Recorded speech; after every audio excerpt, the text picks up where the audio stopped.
who change after change will survive. People who change with the change will succeed. People who cause the change will lead. Honorable Prime Minister Shri Narendra Modi, Namaste and good morning. Deccan Education Society Mumbai campus is proud to present the second HR Summit entitled New Age Leadership and Challenging Horizons in collaboration with the Premier HR Association, National Institute of Personal Management, Mumbai chapter. Today, myself, Richa Saxena, first year PGDM student of JSKBS, and myself, Pranita Sonorikar, MMS Human Resource student, second year NMITD, I am host for the HR Summit 2022. A warm welcome to the August gathering. We are honored by the August presence of Chairman Deccan Education Society, Pune, Dr. Sharadji Kunte sir, whose presence is inspirational. It is a proud privilege to welcome our keynote speaker, Shri Rajgopalan Purushottaman sir, Head L&D Geo Home Fiber Partner Business. We are indeed blessed by our presence of patrons of Deccan Education Society, Shri Parag Sharad Chandra Kothari sir and Shri Sunil Naveen Chandra Mehta sir. We also welcome amongst us NIPM Mumbai chapter Honorary Treasurer Dr. Aruna Deshpande ma'am for her proactive support and collaborative work to make this HR Summit a success. We are fortunate to have amidst us the visionary leaders of DES Mumbai campus, Trustee DES and CDC Chairman, DES Mumbai campus, Advocate Neil Helekar sir. His enigmatic spirit makes this campus truly vibrant and zestful. We are blessed to have a league of academic leaders who have been urging us to chase perfection. Amidst us, we have an inspiration, Chairman CDC JSKBS, Dr. Maharudra Kekre sir, whose lighter wisdom has brought in perfection in all our endeavors and us.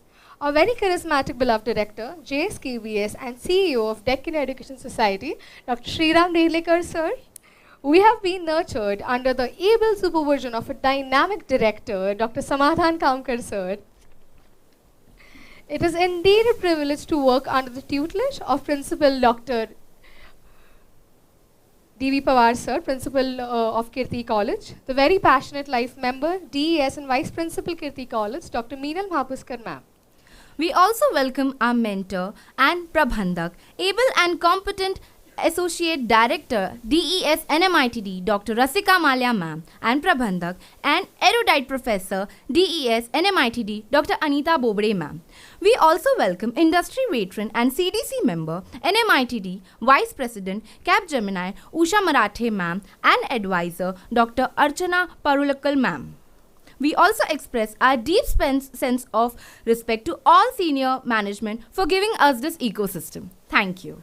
Industry veterans, HR leaders, HR delegates, faculty members from DES Mumbai campus and various B schools, press reporters, a warm welcome. It is a privilege to be here this morning as we ponder, discuss and deliberate on the theme New Age Leadership, Challenging Horizons. We are proud to belong to the League of Deccan Education Society. Pune DES has a glorious history of 138 years of serving the country with quality education through over 60 schools, colleges, professional education institutes all across Maharashtra and Andhra Pradesh. Its alumni are celebrities which include great patriots, politicians, prime ministers, thinkers, philosophers, poets, writers, teachers, social workers, scientists, industrialists, entrepreneurs, researchers, administrators, and defense officers. We are proud of a picturesque 20-acre DES Mumbai campus is 68-year-old. It has 3 institutes under its ambit: Kirti M. Dungurse College of Arts, Science and Commerce, which is an undergraduate college affiliated to University of Mumbai. Naveen Chandra Mehta of Institute of Technology and Development, which is a postgraduate institute offering MCA, that is Masters of Computer Application, and MMS, Masters of Management Studies of University of Mumbai, having a B++ NAC accreditation. Jayashree Kothari Business School, which is an autonomous institute, approved to the AICTE, offering PGDM, that is Postgraduate Diploma in Business Management, with focus on data analytics and artificial intelligence. Let us take a moment to have a flashback of the eventful journey of vibrant DES Mumbai campus. I now request Dikshit sir to play the video.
you so much, Dikshit sir.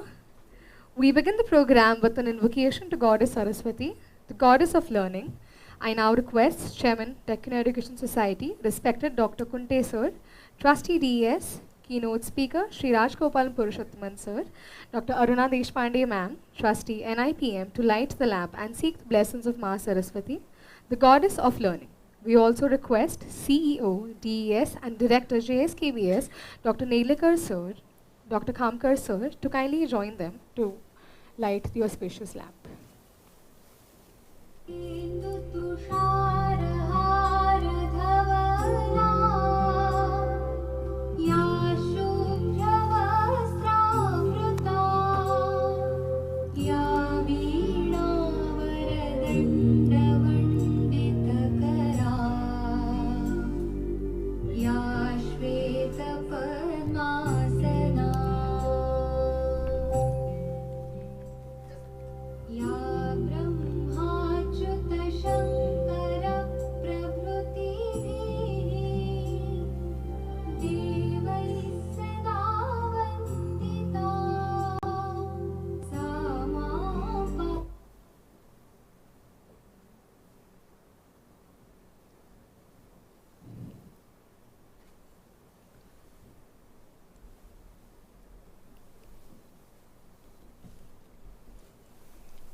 Thank you, sir and ma'am. I now request Chairman, Deccan Education Society, respected Dr. Kunte sir, to accompany keynote speaker Mr. Rajgopalan Purushottaman sir and Dr. Aruna Deshpande ma'am on the dais. We also request Dr. Nirlikar sir and Dr. Khamkar sir to grace the dais.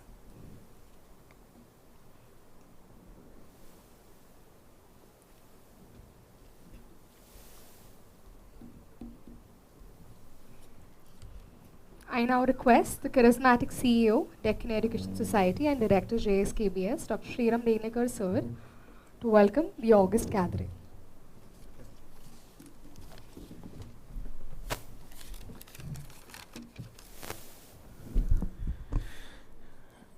Good morning, one and all. Honorable Dr. Sharatji Kunte, Chairman, Deccan Education Society, Shri Rajgopalan Purushottaman sir, Honorable keynote speaker for this morning, this event, Professor Dr. Aruna Deshpande madam, Treasurer, NIPM Mumbai chapter, Shri Paragji Kothari, our patron, Shri Sunilji Mehta sir, our patron of Mumbai campus, Advocate Shri Neil Helekar sir, Trustee, Deccan Education Society, Dr. Maharudra Kenkre sir, Chairman CDC JS Kothari Business School, Dr. D.V. Pawar, Principal Kirti College, Dr. Meenal Mapuskar madam, Vice Principal Kirti College and Life Member, Dr. D.V. Pawar sir is also Life Member, delegates from the corporate world and academicians who have assembled here in person and have joined this function online, fellow principals, directors, vice principals, faculty members, non-teaching staff, and above all, our dear students. Indeed, it's a proud privilege for me to stand in front of this August gathering and welcome you all for HR Summit, second edition, 2022. Now when I say it's second edition, very happy to share with you all that it was last year when we all were constrained by pandemic restrictions and we were confused what to do and how to do rather. If not on what to do, we were certainly confused on how to do.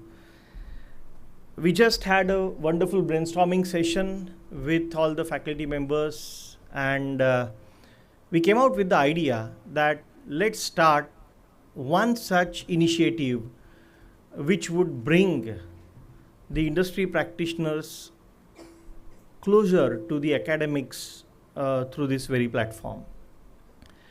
And the idea emerged of having annual HR summit on the campus. And I'm happy to share with you all that this idea was and is generously and unconditionally supported by our management.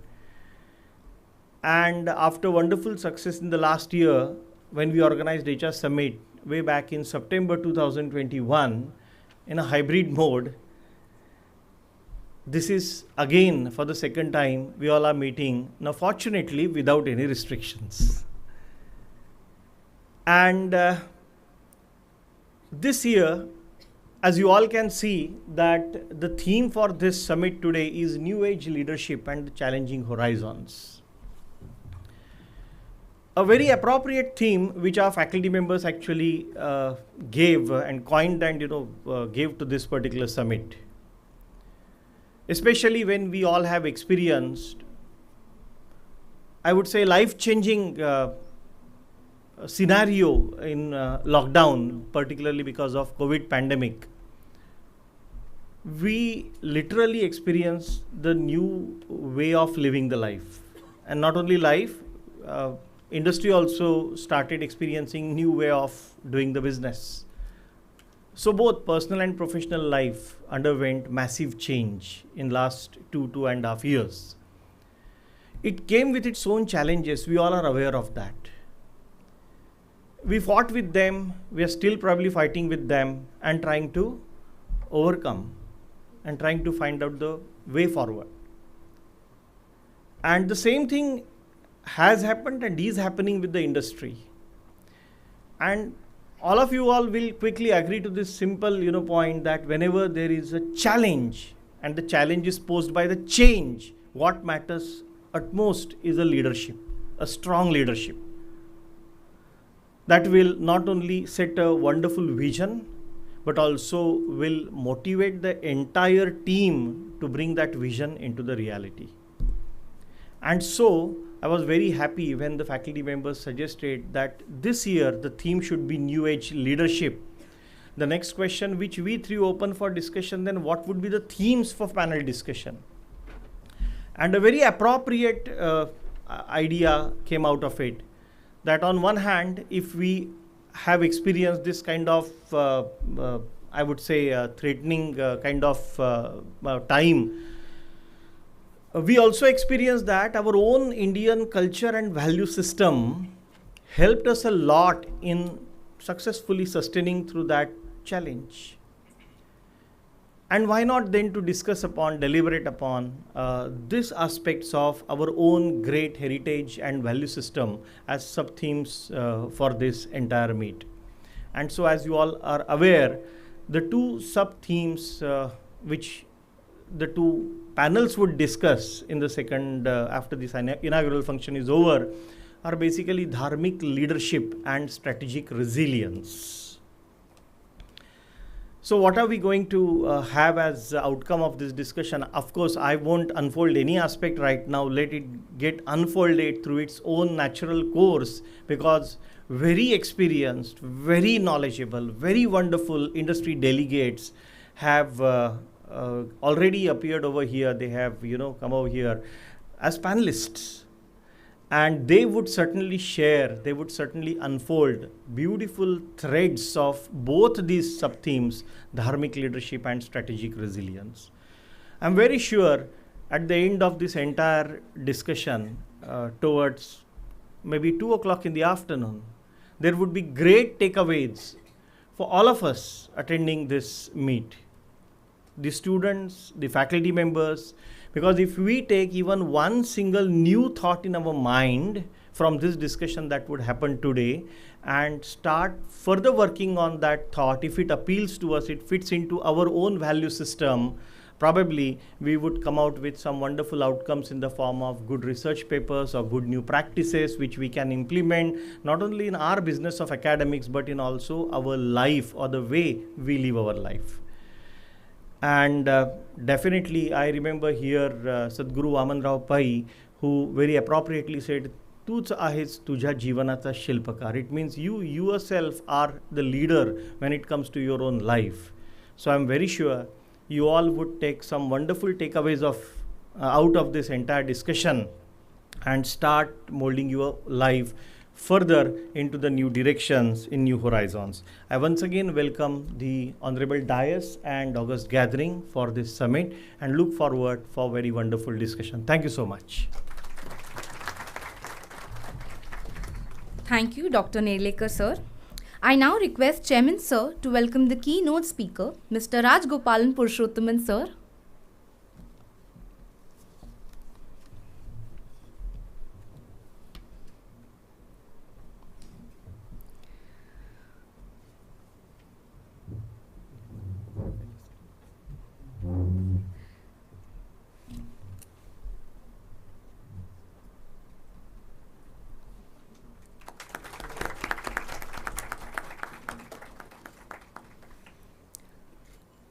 Thank you, sir.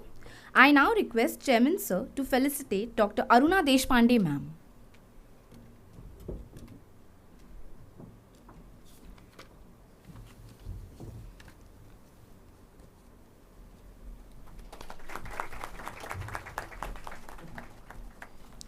Thank you, sir. It is my proud privilege to introduce the keynote speaker, Mr. Rajgopalan Purushottaman sir, Head Geo Home Fiber Partner Business. Academic Board Member V School, Mumbai, Mr. Rajgopalan Purushottaman is an alumnus of IMT Ghaziabad with about 35 years of experience in retail, telecom, manufacturing and information industry in business development and L&D. He has won the coveted Global Brandon Hall USA Gold Award for the Best Business Impacting Learning Intervention 2018. He was also awarded the Asian Human Capital Award Singapore for Work Smart Learning Intervention established Human Capital Leadership Institute. Shortlisted as the top 20 learning solution case studies of the decade in Asia. He has also awarded as a Leap Vault for the CLO of the Year, Best Corporate Academy, and the Best Business Impacting Learning Intervention by TISS. He has authored a book titled Emotional Intelligence, Reaching Escape Velocity in the Digital Era with Sage Publishers. He is advisory board member, chief mentor, and advisor to Assist Hub, an advisory role for Future Bridge. Sir, we request you to share your insights on the theme New Age Leadership and Challenging Horizons with us.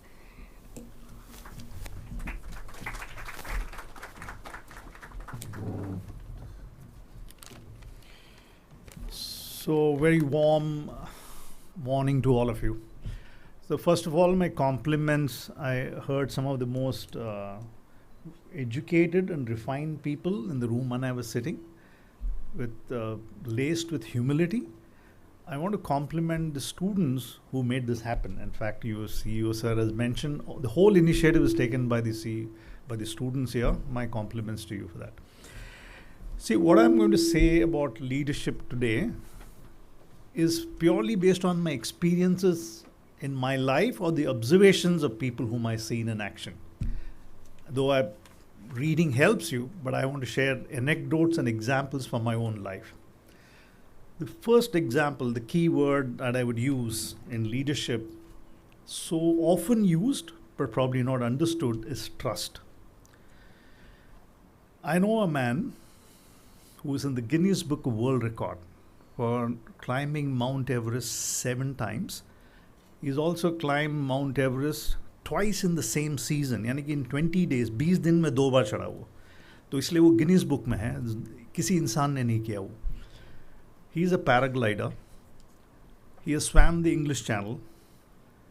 He has run all the marathon, including Des Sables Marathon, 240 kilometers in the Sahara Desert. He flies a plane. He has climbed all the mountains, highest peaks in all the continents of the world.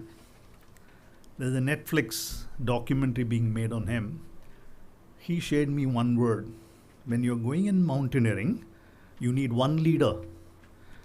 वो leader में अगर आप trust नहीं रखते हो, you cannot climb even 10 meters because your life is at stake on that person who is tying that rope up, extending his hand. I don't think so. We're going to go into life with such risky situations in life. But if trust is missing, including your children will not follow you. And how do you develop trust?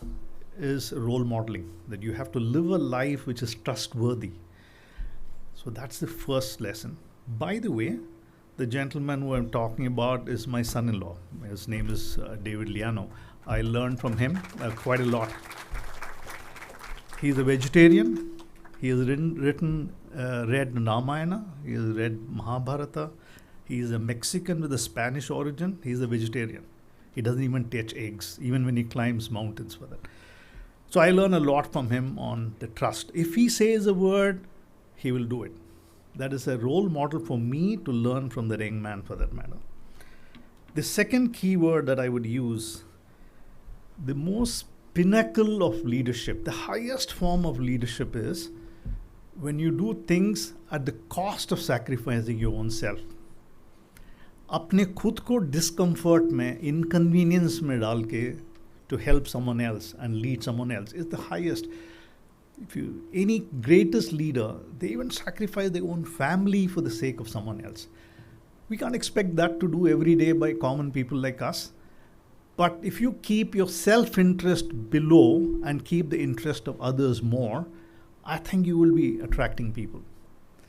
Chanakya Niti mentioned this, that the duty of a great king is the one who put the interest of the subordinates or the citizens before himself. And we knew that wisdom in the past. So how far you can go in that, it's an individual choice, but putting the interest of the people before you will help you lead people. The other interesting key word that I want to use, I'm going to use about 8 key words, is empathy. There's a very interesting book I was reading very recently, which is titled Empathy, is the ability to genuinely understand other people, not faking it, not nodding your head, is genuinely putting yourself in someone else's shoes and understanding. How does it come? There are 2 forms on which human mind develops. One is introspection, right? All the meditation teaches us to introspect. So that to spend and reflect on your behavior. What did I do right? How did I speak today? How did I behave with people today? That helps you develop. The second component is extrospection. Ability to be sensitive to people. See what's happening with them. Who is in discomfort? Who is happy? Who is undergoing pain? If that antenna, there are 2 antennas. One is facing inwards and one is facing outwards. If you're not sensitive towards other people's emotions and feelings, I don't think so we can lead very well, including your own children, right? You need to be sensitive towards it. So the extrospection, and mind you, all the biggest changes, social changes in the world has come through extrospection, not introspection. किसी ने किसी के दुख और दर्द देखा, उस वजह से उसने बदलाव किया, no?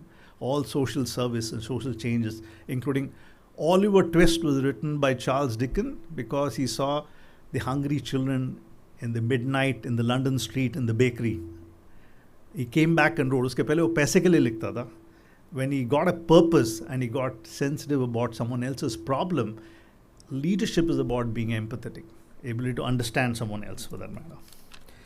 The other key word is, I was really inspired about 10 years back. There's a wonderful quote from Bhagavad Gita, which I am going to say that in English, but how pertinent it is today.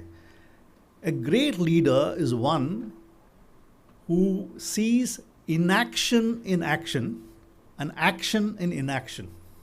What does that mean? It's not confusing. A great leader is the one, when there's inaction, when things are not happening around him, ठीक नहीं चल रहा, things are not going well, then he will jump into the fray.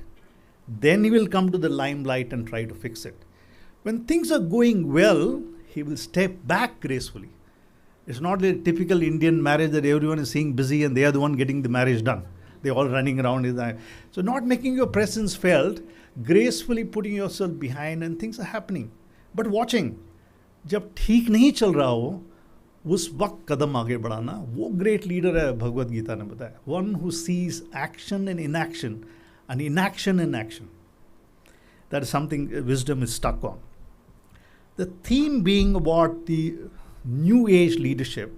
I want you to, the Gen Z 18 to 25, and there's one new word called alpha now, which is just getting born, those generation also. We need to be prepared for them because you're going to lead them as well. I'm preparing through my granddaughter, which is 3 years old. What is the traits here? उनमें क्या आप traits देखते हैं? Need for instant gratification. They want everything quickly. Why? Because it is click and acquire culture. Whether it is food, clothes, products, boyfriend or girlfriend, click and acquire. So they want instantly everything. So how do you manage their expectation? Is that we need to understand that is a trait in them. The secondly is they also have independence. They need certain amount of independence. You can't force upon an idea to them because they have original thinking. They want to be entrepreneurs. Someone wants to be a script writer. I met a young lady yesterday in the CLO summit. She's a CHR of a big company. उसका लड़का बोला है मुझे पढ़ाई नहीं करना है, and he took his bag and went around the world with no money in his hand. And he was writing script. But how will you manage that? I don't want any money. He spent 2 years in different parts of the world with one backpack, and after earning about few hundred rupees, staying in dormitory, and she's a very well-to-do lady. And then he came back and said, Mom, you're right. I want to do the career that you suggested. But they want to experience it. They want that independence. We have to learn to give that rope. Holding them in a tight rope is going to be a little challenge. So these are trends. I love an expression about 30 years back. One of the judges of Supreme Court made this remark, is that it is not that you need to descend to the level of a child to understand the child. You rather need to ascend to the level of a child. They're more superior. They're more purer. They're more unadulterated. If you want to be a good Gen Z leader, the key is understanding. You need to understand the generation. Aristotle, 2,300 years back, had a complaint about the next generation. उस समय generation में क्या है? They exalted notions about themselves and they want to do everything in life. 2,300 years back, अगर 30 years एक generation लेके चलें, that means the youngsters have been degenerating 76 times. It's the worst generation ever possible is sitting in front of us. I don't think so. The problem lies with us in the older generation. That is a lack of understanding their needs and changes in their mindset and the environment. So we need to adapt as older people to understand the younger people to manage them well. It's not the other way. It's our resistance to change creates this problem. In the lighter vein, someone said, there's no man who ever found the dal and sabji prepared by his wife better than his own mother. मेरी mother के जैसे आपको भी दाल नहीं बन सकता. ये 2000 साल से चल रहा है बाय द वे. मतलब कुकिंग का स्टैंडर्ड कितना गिर गया आप सोचो ना. 76 times गिर गया. So similarly, I didn't do the mistake. I prized my wife on the very first day, so I got a successful marriage. The fact is that we lack understanding of the other people, right? If you don't have sensitivity towards understanding, which comes from empathy, I think we'll miss the bus. Now, learning is the key to leadership. There's an expression which cannot be more simplified. Readers are leaders. जो पढ़ते हैं वो lead कर पाते हैं. और ऐसे नहीं कि आपने 4 किताब पढ़ लिया, कल 4 लोग आपके पास, they come running to you. But it opens up your mind. It gives you the experiences of others that you can borrow. That's what reading does to you. It shortens the life cycle. Reading doesn't need physical books. You can go to audiobooks today. Now, I am a fan of audiobooks today. I'm just reading on the Atomic Habits. When I'm traveling Bombay, Pune, every week I finish one book. So reading के बगैर, exposure and reading के बगैर आप lead नहीं कर पाओगे, because you will not be aware of the changes in technology, in people, in behavior, in businesses. So reading and exposure will make that a big difference to be a great leader. In essence, leadership is about understanding, empathizing, being a role model, and being a servant. Gone are the days when you can actually dictate terms, because you're leading wisdom workers, knowledge workers, right?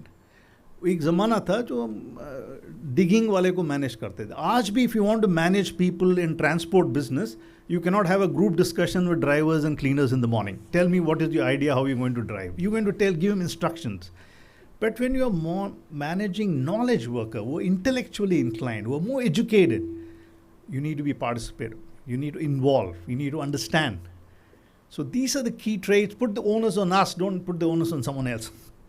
The last I would recommend before I rest my case, because I hate overshooting my time. The essence of future leader is feminine in nature. जो अर्ध नारी बोलते थे ना, the idea was, Aristotle once said, the best of a man was got a body of a man and a heart of a woman. In the sense, don't take it physically. The fact is, neither do you want to go for a gender change now. But the fact is, you have the ability of, empathy is a feminine trait. There's an interesting book called the Athena Doctrine.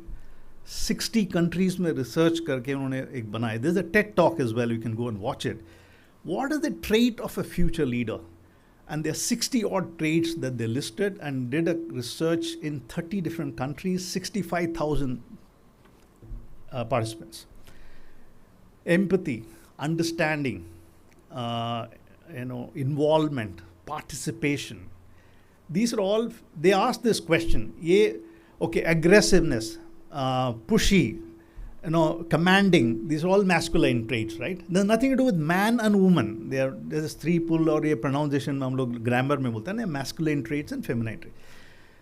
All the countries have suggested the future of leader is feminine in nature, not physically, don't mistake me for that. And women have got a higher chance of becoming better leaders of the future because they have these traits naturally, understanding, sensitivity, etc., etc. So the future of a leader is feminine traits, not being a women, and women do have. And naturally, women have better empathy than men. We need to learn from them. They are naturally gifted with better empathetic skill than men are. With that, I think I have a very inspiring topic about dharmic leadership and strategic resilience. And I wish you all the best to be the future leaders. And the country's future lies in the youngsters' hand. It's not a misnomer in my case. So wish you all the best and thank you for this great opportunity for me.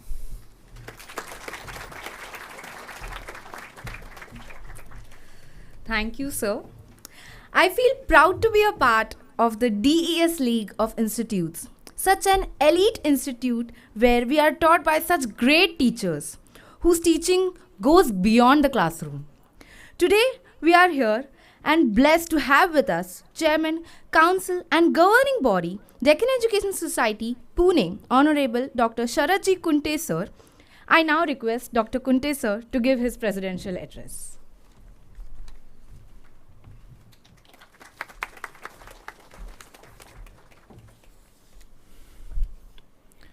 Welcome all of you. I welcome all the dignitaries to the gathering of Enlightened Enterprises organized at Jayashree Kothari Management Institute. Deccan Education Society is an institute with a legacy of 140 years. Lokmanya Tilak ji founded this educational institute with an objective of imparting national education to the youths. The youth should be inspired to gain independence for his country and should be instrumental for overall development of the country. Explaining his educational objectives, Lokmanya said that through national education, every student should become self-reliant, and in turn, the entire society will become self-reliant. This purpose of education, which was expressed by Lokmanya ji 140 years before, is useful and relevant even today. The expectations of society today from educational institutes can be explained in 3 different points. 1. Overall development of every student, which includes development of body, mind, intellect and soul. Second point, to improve virtue of self-reliance in every student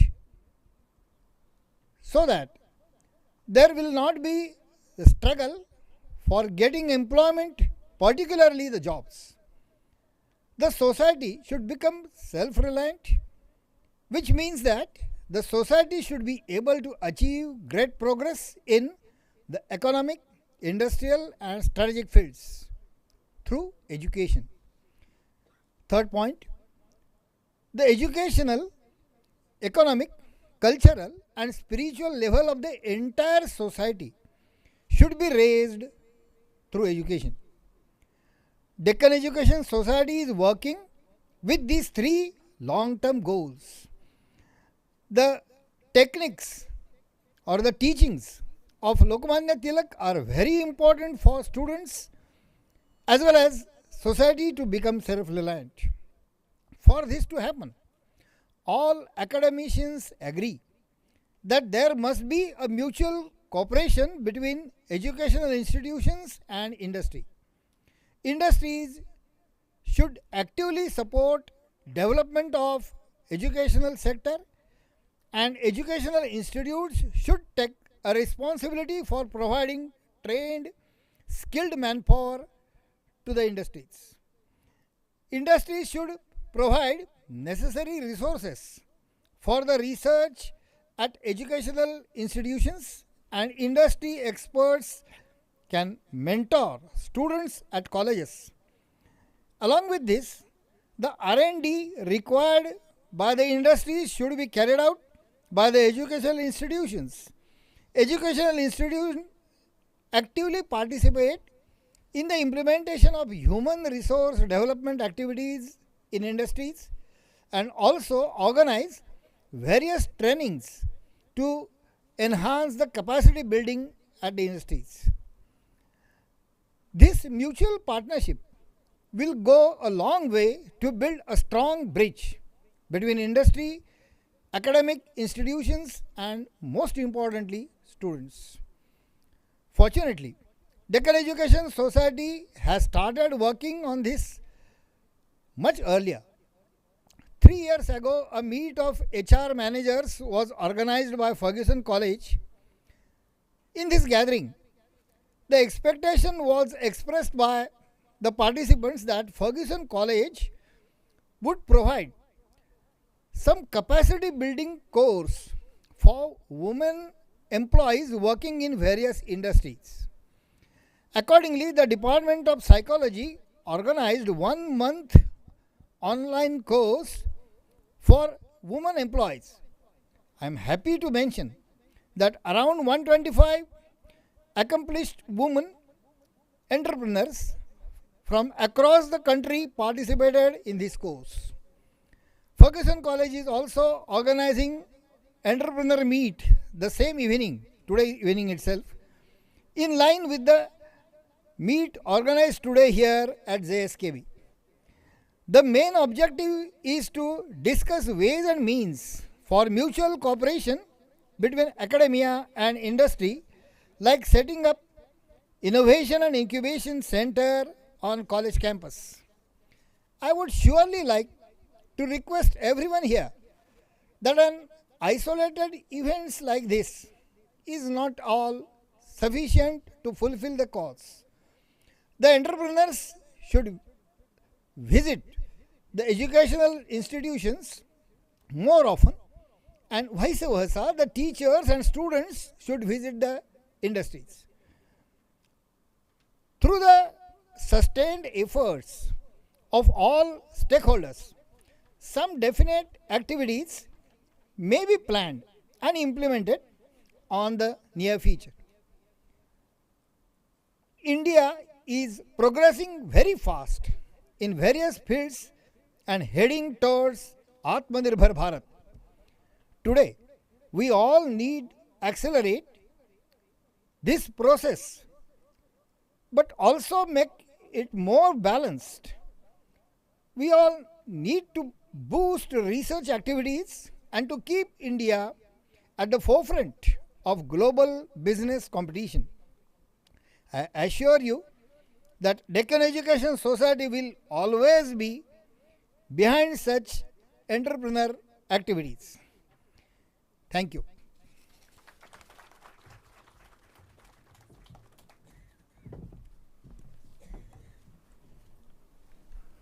Vincent Lombardi, the American football coach, once famously said, "Leaders are made, they are not born.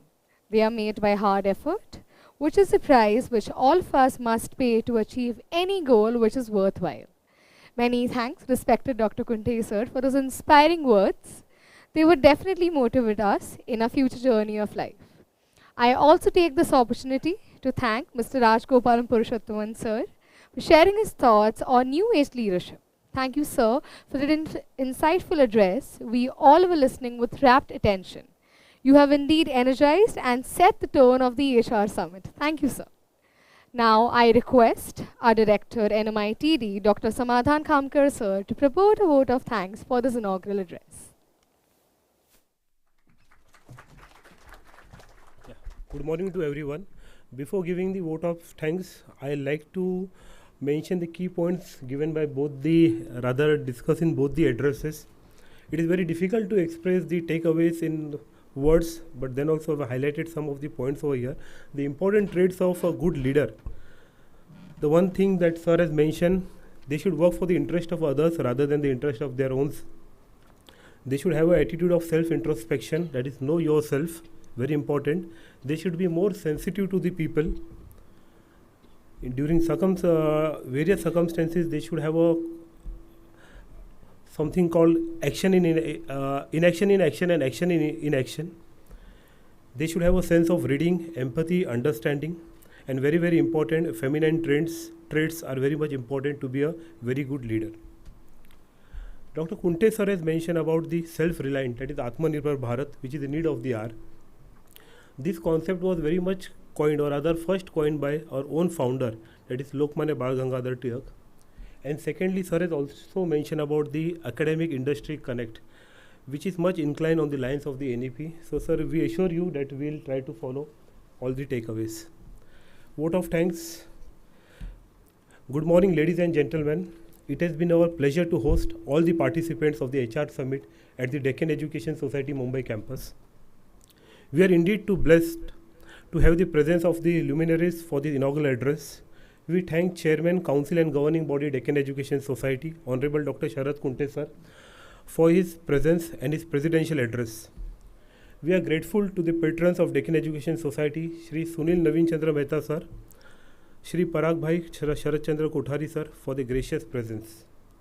We take this opportunity to thank esteemed keynote speaker for the day, Shri Rajgopalan Purushottam sir, for his grateful keynote address. We wish to thank Honorary Treasurer Vice Chairman of NIPM Mumbai Chapter, Dr. Aruna Deshpande Madam, for her proactive participation to make this HR Summit a success. We wish to thank the Governing Council of Deccan Education Society Pune, the College Development Committee members and Mumbai Board members. Our visionary Chairman and Trustee DS, Advocate Neil Hayekar sir, for his guidance and for being a charismatic spirit behind the entire DS Mumbai campus.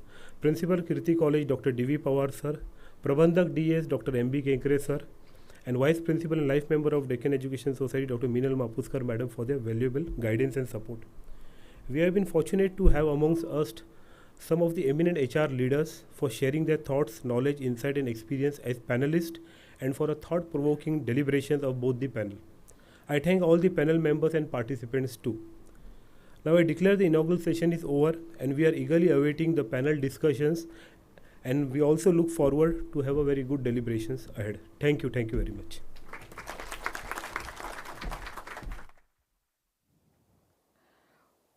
We had a great morning of the inaugural session. We wish to capture this moment and hence request all the dignitaries to stand up for a group picture.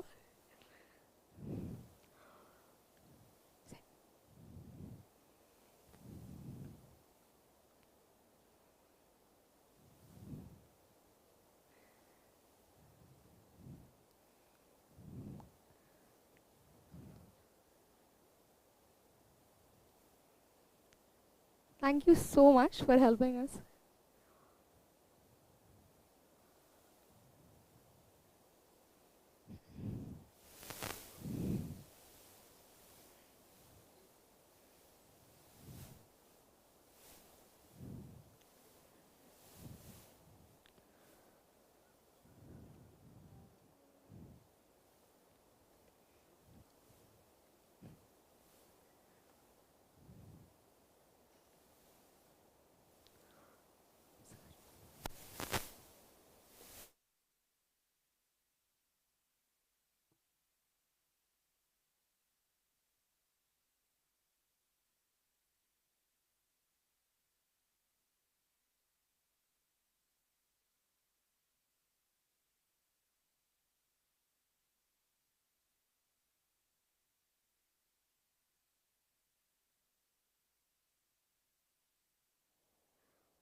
We would like to take a short break before we start with our first panel discussion. Thank you so much.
Very good morning to all. I am Komal Rathod, a student of JSKBS first year PGDM, and I would be your host for the panel discussion. In a disruptive business ecosystem, change is the only constant. But the term change takes on a different meaning in the business context. It signifies the need to be agile. It is essential for organizations to curate new age leadership competencies that manage the evolving organizational ecosystem.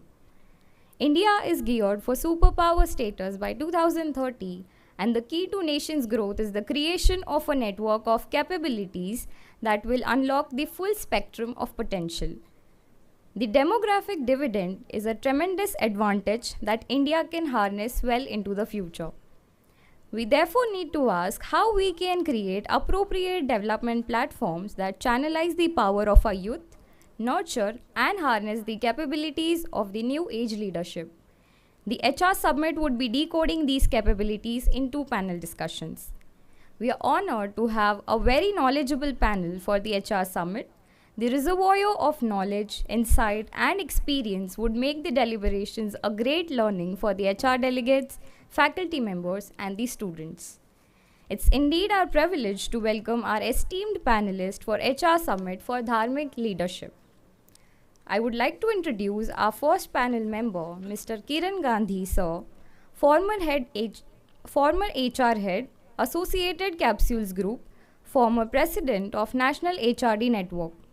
I would like to take this opportunity to invite him on the dais.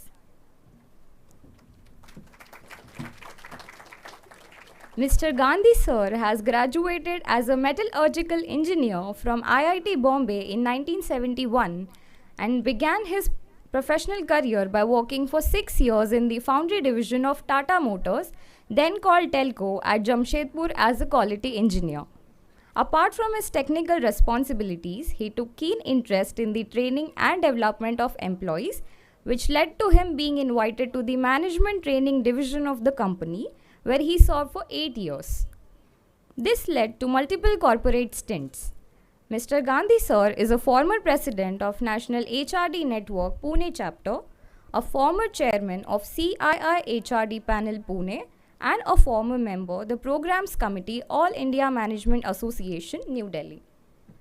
Mr. Gandhi sir's presentation and professional papers have been well received at various prestigious seminars. It's indeed a pleasure to have a veteran in the field as a part of the HR Summit deliberations. Our next panel member is Ms. Harini Srinivasan ma'am, partner Semco Style Institute, India. I would request ma'am to please come to the dais. Being a business transformation evangelist, a design thinker, a neuroscience enthusiast, and a behavioral scientist, Ms. Harini ma'am is adept in unlocking human potential in organizations. 24 years of successful experiments in the areas of leveraging people's potential for business agility and excellence. We are pleased to have you as a panelist today, ma'am. Our next panel member is Ms. Gauri Das ma'am, Head HR, India Factoring and Finance. I would request ma'am to please come to the dais. Gauri Das ma'am is an engineer turned HR professional with a keen interest in human psychology.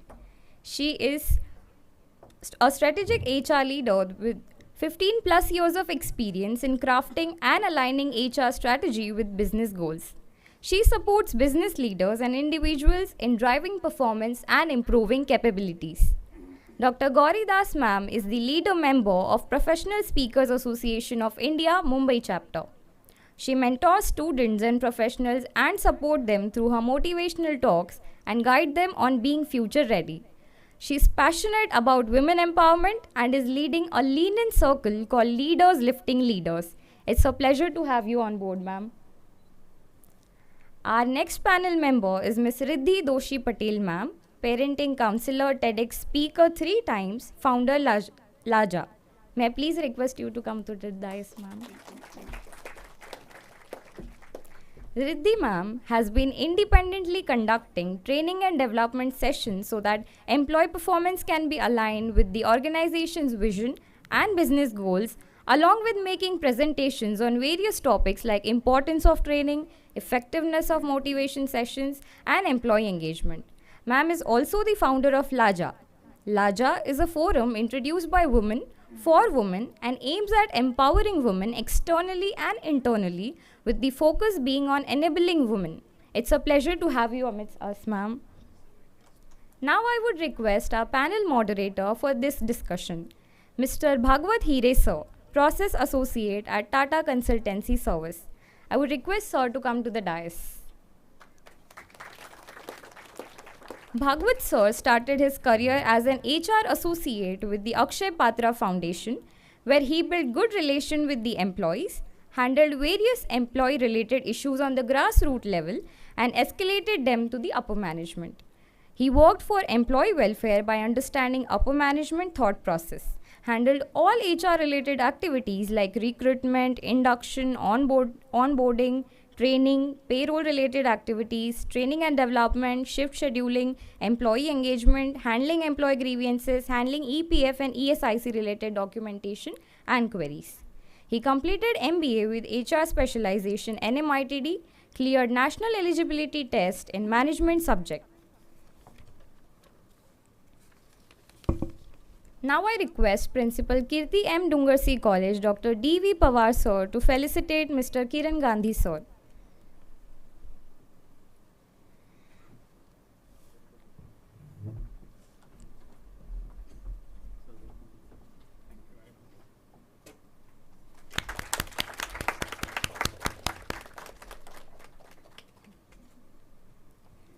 I would request Pawar Sir to felicitate Ms. Harini Srinivasan ma'am.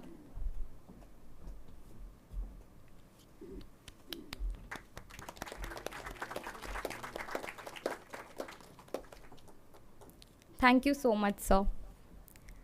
Now I request Life Member DES and Vice Principal Kirti M. Dungarsi College, Dr. Meenal Mahapuskar ma'am, to felicitate Ms. Gauri Das ma'am.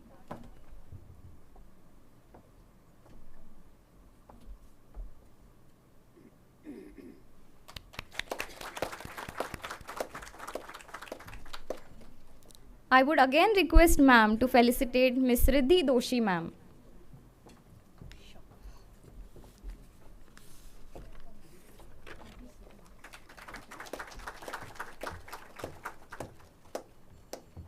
I would request ma'am to to felicitate our moderator, Mr. Bhagwat Hire Sir.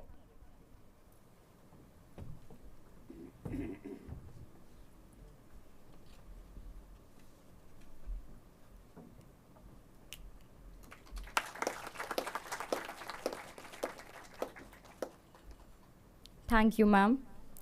To set the ball rolling, I would now request the moderator of our first panel discussion, Mr. Bhagwat Hire, to start with the discussion.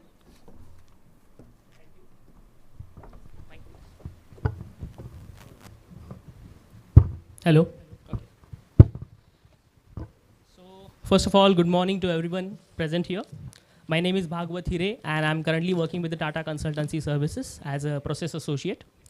And I will be the moderator for this panel discussion of Dharmic leadership.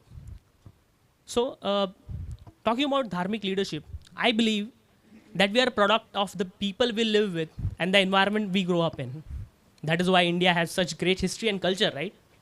We had a polymath like Arya Chanakya, who transformed a normal boy, Chandragupta Maurya, into emperor or king of Magad. Then he established a Maurya dynasty. We had a king like Chhatrapati Shivaji Maharaj, who had a dream of Swarajya and made it reality with good governance and war strategies. We had mathematicians like Srinivasa Ramanujan, who despite having no training in mathematics, solved unsolvable mathematical problems which were thought to be unsolvable at that time. And centuries later now, those work of him are still used to understand the behavior of black holes. We had social workers and social reformers like Baba Amte, who had empathy toward people with the condition of leprosy. He empowered them, rehabilitated them, and established Anand Van for them. We had a scientist like Dr. APJ Abdul Kalam, who had a dream of developing indigenous weapon systems, and he made it reality. If all these people, legendary people, achieved so much in their life, because all of them believed in some values, ethics, works to live, rules to live by, swadharma, and they followed it throughout their life. So if all these people were able to achieve so much in their fields and able to shift this country, if they are able to shape this country in this way, then I believe following the same values, ethics, swadharma can help any business or any person flourish in their personal and professional life. So to understand those values, ethics, swadharma, we are here with our panel members to discuss on the topic of dharmic leadership. So my first, when I hear about values, ethics, swadharma, rules to live by, few lines come in my mind. And on the same lines, I have a question to Mr. Kiran Gandhi, sir, who is a former head HR at Associate at Capsules Group. So my question is, I will read those lines first. As they say, do not be very upright in your dealings, as you would see in the forest. Straight trees are cut down first, and the crooked ones are left standing. With this thought in mind, the person who is leading by the values, ethics, and swadharma, he will face a lot of challenges in his personal and professional life. So how one shall deal with them?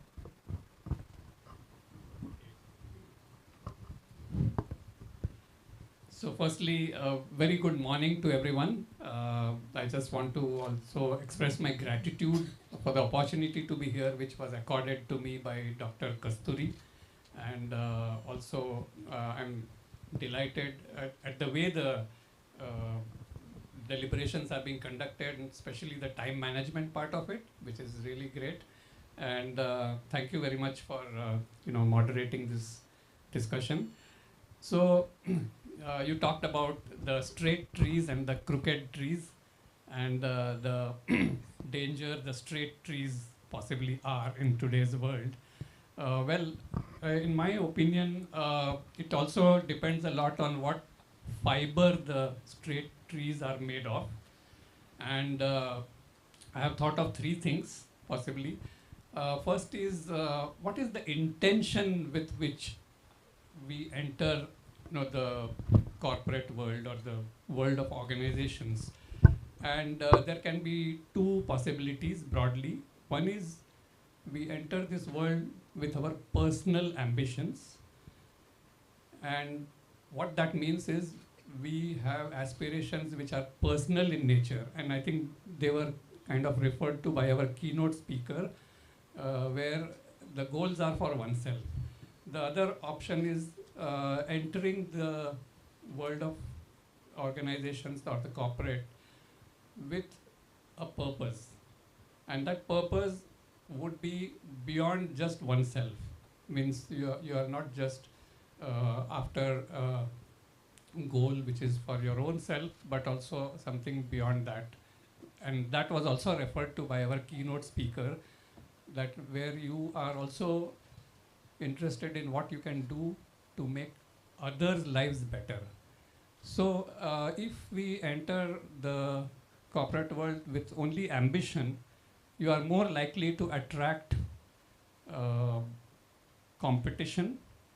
You are more likely to attract the attackers, the tree cutters, as compared to having entered that world with a broader purpose or a bigger purpose, where the welfare of all, the kind of work you have done yourself, which I have just got to know, then you kind of are really having interests of other people as well at your heart.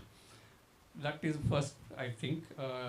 And the second one, I feel what matters is, are you a lifelong learner or you have stopped learning? Because I have noticed in my corporate life that those who stop learning often have to resort to what one may broadly call organizational politics for their survival. And then they come under threat, when then there are groups who want to put you down. But if you are a lifelong learner, you are a humble person. And when you are humble, you have less enemies. You know, you are likely to have less enemies, and and therefore you can continue to pursue your dream or whatever purpose that you have entered that world with. So having a lifelong learning attitude is very important, is what I have noticed.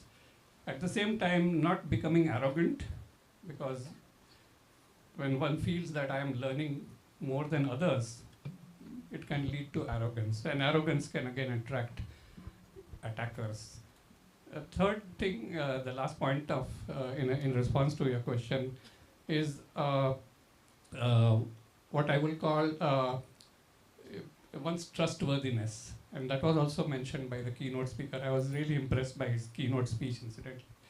So, if our focus is on ensuring that our character is above board, where we we are, driven by values, and more especially in character, I have learned is that if we have the capacity to admit our mistakes, then you are in a place where you can attract support of others rather than rivalry of others.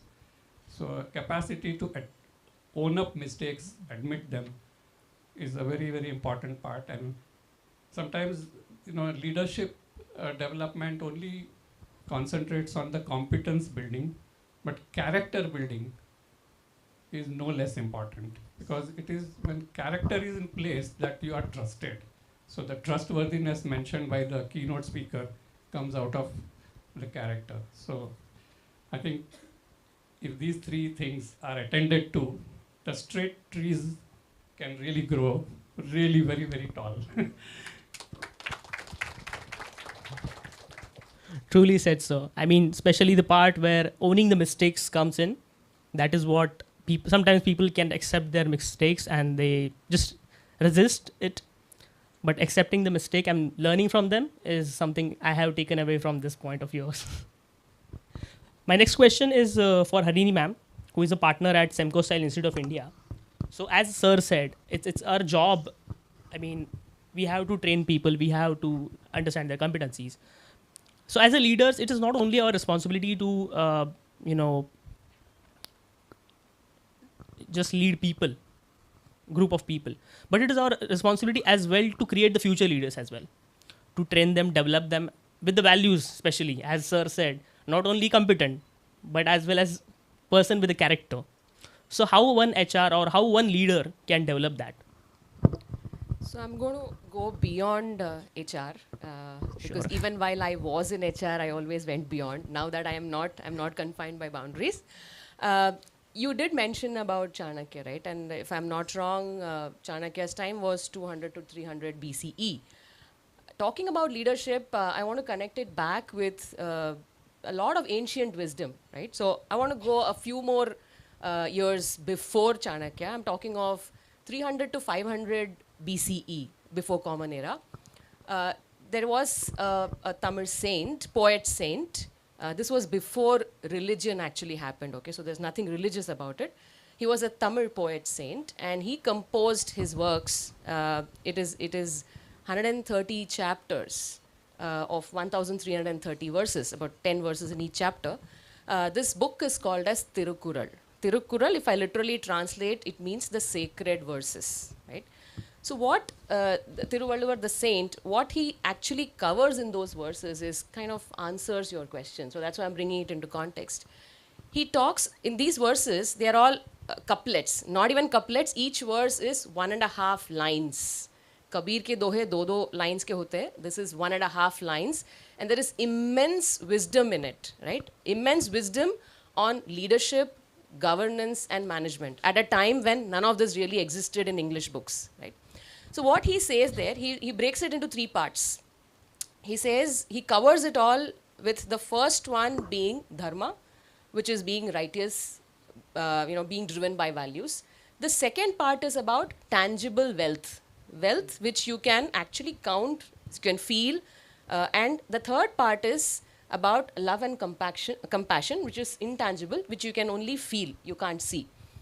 So the beauty of this is it covers leadership aspects under all the three of being righteous, being driven by values, being able to measure tangible wealth, which is the outcome of whatever you're doing as a leader, and also look at the intangible love and compassion, which is making you a leader. So if you put all of this together, he talks of 4 qualities that a leader should have in order to be able to create more leaders. So very first thing is leader should have clarity. So if the leader is able to give clarity of what is the outcome we want to reach, not clarity of the project, of the task or whatever. What is the outcome? When you're talking of outcome, it actually opens up your thinking and you're talking about the purpose. Why does our organization exist? That's where your outcome leads to, right? The leader should have clarity of that outcome, not just this project, how much bonus will I get at the end of the year? That's more an output, right? So one is clarity of vision. Even if you have extremely capable people in your team, if the clarity of purpose and vision is not articulated, the team can be very, very busy but not productive. The second thing he talks about for a leader to have is courage, courage of conviction, not just courage of taking risks, that's of course there, but being able to stand on one's ground and be accountable for a decision. So that kind of a courage. Now with the clarity of vision, where do we want to go? Along with the courage of being able to decide how do we get there and stand by that, definitely makes a leader. The third thing he talks about is the ability to listen, right? So talking of listening is, he says, the leader does not have to instruct at all. The leader has to give clarity of the vision and listen, because everybody else in the team has their own ideas. So try to bring that out in them. And last but not the least, he says, the ability to delegate. Now, here is where I want to bring that aspect of modern management and the art of delegation. Now, you know, it's an interesting paradox. We are talking about skills of the future, but we are going back to 300 to 500 BCE, right? So that's where we are picking our wisdom from for the future. So he says the art of delegation is not about telling people what to do, but just giving them the power to take decisions. Now, when you look at all these 4 aspects of a leader together, what is the leader actually doing? The leader is standing in the periphery and letting people do the work right down in the middle in the arena, where the spotlight is. If you look at any event that's happening in a stadium or whatever, the spotlight is in the arena. The leader's role is not to be in the arena and get his hands dirty. The leader's role is to stand in the periphery and motivate people and equip and enable them to do whatever they're supposed to do. So for me, this is fascinating because right now, I discovered this ancient text and I also was pleasantly surprised to see that it is translated in 140 languages all over the world, and English translation itself has about 57 versions. So imagine the wealth of wisdom that is there.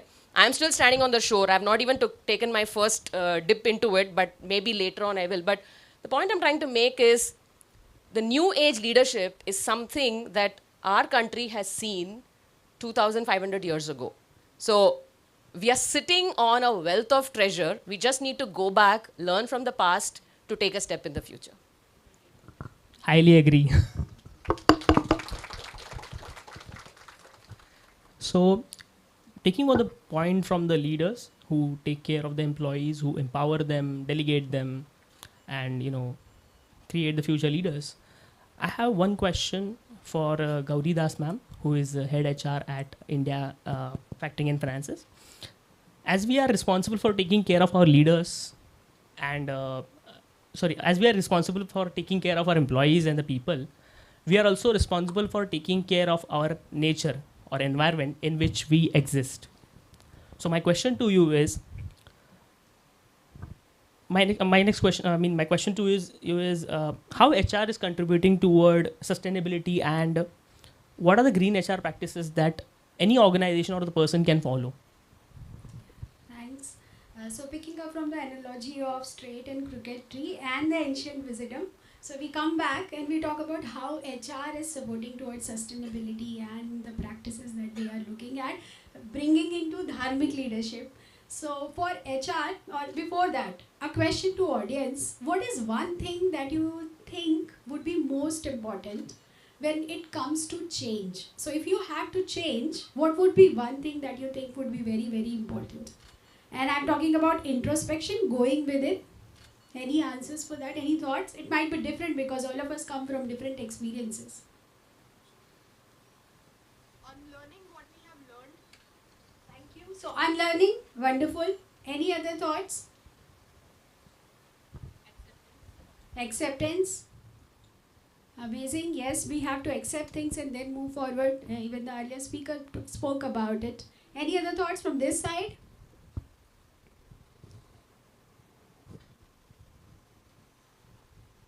Okay, so for me, the answer is mindset, and it relates with what they said, because unlearning, acceptance, moving forward, everything comes from mindset. So one thing that HR can really do is green mindset, changing the mindset of people within the system so that they start aligning with the purpose of the organization. And it is even more easier today because people come with purpose. We have followers of Greta Thunberg who is doing a lot of things about sustainability. And there are so much talks about it, and we know the perils of not doing things here.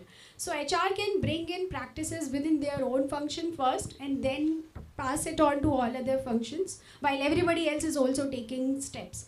So small things to lead change. One is definitely digitization, where HR is already taking the lead and things are changing. So we are having that sustainability practices. But the real intent to have somebody starts from JD. Are we mentioning about sustainability or the ESG practices in the JD first? So we are telling the intent that if you are in, you can get these things here.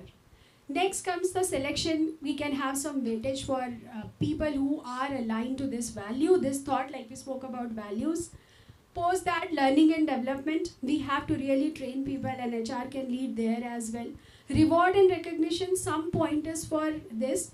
It's not that people will do it because they are being motivated by monetary or non-monetary things. They will anyways do it. This is something which comes from purpose. So they will anyways do it. But we can spread the word by sharing the best practices and showcasing that, see, somebody is doing it, you can also do something for the environment. So that is another thing which can be done. In terms of performance appraisal, ratings, it can be also there. So overall connecting it to CSR practices. So all this can be done by HR.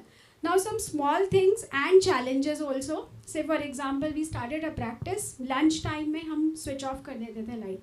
So in beginning the comments were like, इतना ही पैसा बचा लोगे क्या? यही करके पैसा बचा लोगे क्या? So those would be some of the challenges. Second thing was started, we have plastic bottles here. Let's see if next time it can be changed to glass bottles. We did it. Not easy. Again, the comments was, bottle टूट गई, गिर गई तो क्या होगा? मुझे चोट लग जाएगी. You are thinking about sustainability. आज की sustainability सोचो. And mind you, the whole office is carpeted. And we don't have kids in the office, right? But still the question arose. And we had to then decide that, okay, you don't want to do it. Let others start who are ready. And then we will move it to you. And finally, now it's 100%. So this was done 4 years ago.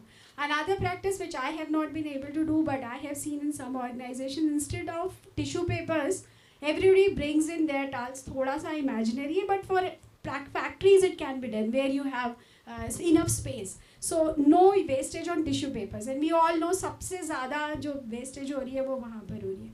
So these are some of the things, some of the challenges and practices that one can start following immediately in any set of institute.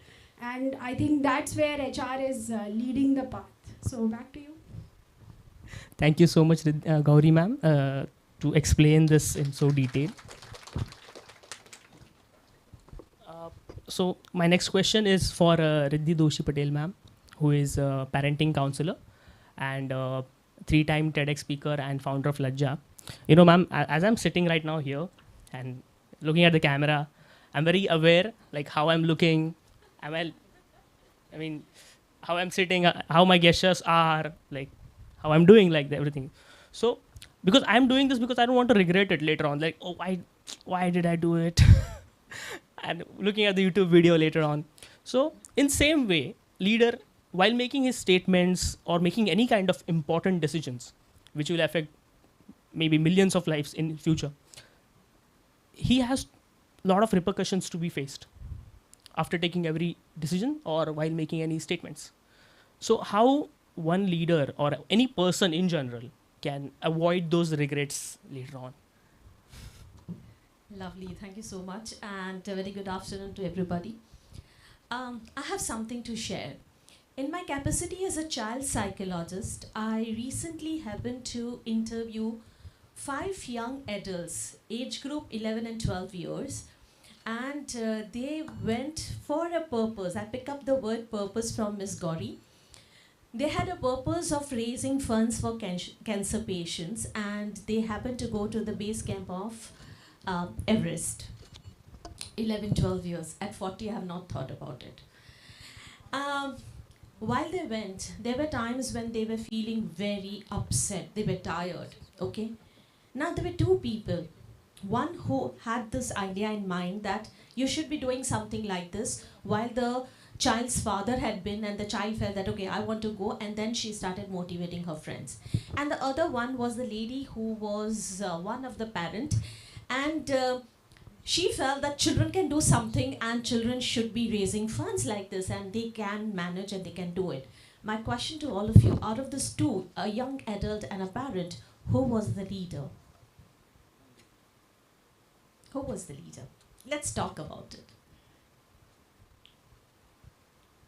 No? Okay. The leader was that 12-year-old girl who felt that she can do it, and not only that, she motivated other 4 of her age, out of which one 11-year-old had a problem with lungs. She went to his place, she motivated her, she said, you know what, I'm there, you can do it. She is a leader, right? Being a mental health practitioner, I believe leader is somebody who understands himself or herself first. And here I come to a very important aspect is 3 A's in life. Is the leader somebody who understands what is 3A? Everybody can be a leader who understands or who can imbibe 3 A's in life. Acceptance, acknowledgement, appreciation. These 3 A's are very important. Any human being who can accept himself or herself as the way he or she is, who acknowledges all the efforts, all the things that the person is doing, his self or she is self-motivated, and who appreciates herself, himself, and the person who are connected with her are leaders. In short, a person can imbibe 3 A's in life when the person is aware of his or her strengths, aware of what is working for her or him and not working, aware of his or her emotions. In short, mindful. Have we heard this word? Have we heard this term? While we talk about everything on earth, do we give importance to mental health? Something which we all people need to ask ourselves today. A leader who fails to understand himself or herself, who is not self-motivated, who cannot name or understand the emotions that is happening within, that is experienced or that is erupting within, would not be a person who can lead, would not be a person who will understand what is happening with people around. And that can be the only person who gets into that zone of being guilty about certain actions or certain behavior in the favor of organization. Mindfulness is very important for a leader, and mindfulness again comes to the 3 A's. Every human being, if you have imbibed 3 A's in life, 3 A's in life, it is obvious that you will not get yourself into that guilt zone of doing certain act, because somewhere you understand that there was that was done, or that was forced to be done, or that was inculcated for the betterment of the other person because you felt that as a leader? I hope I answered. Yes, definitely. Thank you, ma'am. So as I was saying about the regret part, in the same way, all the countries in the world right now, everyone on their own level, some organizations and CSRs on their level are trying to, work on the environmental factors like global warming, saving the special species of the animals, and many other things like that. And at the same time, United Nations have 17 sustainability development goals, which are also again based on, in some or the other way, they are based on the nature, how to, preserve the life underwater, how to take care of animals, how to take care of our nature. My question is to Gauri ma'am, as you are from banking industry, how is banking industry is supporting ESG, and what is a green finance? Can you please elaborate that concept to our audience? Yeah, thanks, Bhagwat. So all things green today. Giving a context here, like you said, I'm part of banking industry. My company is part of a European bank, and we do funding to businesses, basically between 500 crore plus. So that's where a lot of things can happen, activities can happen, and I have an additional role in marketing very recently. So that has given me an open ticket to visit any clients, because for HR we have to take approval sometimes, but for marketing you don't have to do that. So I visited some of the factories in interiors of Tamil Nadu, and that's what made it very, very impressive. You would know it. 97% women in the factory, and it was like, awesome, my organization is supporting women in some way. So that's part of social. I came to social first. But ESG, environmental, Bhagwat mentioned about it, the sustainability practices, reducing carbon emission, wastage. And one example would be e-wastage. Remember many years ago, we had no idea how to dispose of our mobile phones.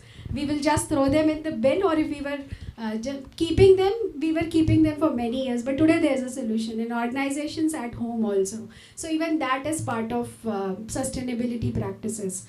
Social we spoke about, but within organization also, social is all about the health and safety practices.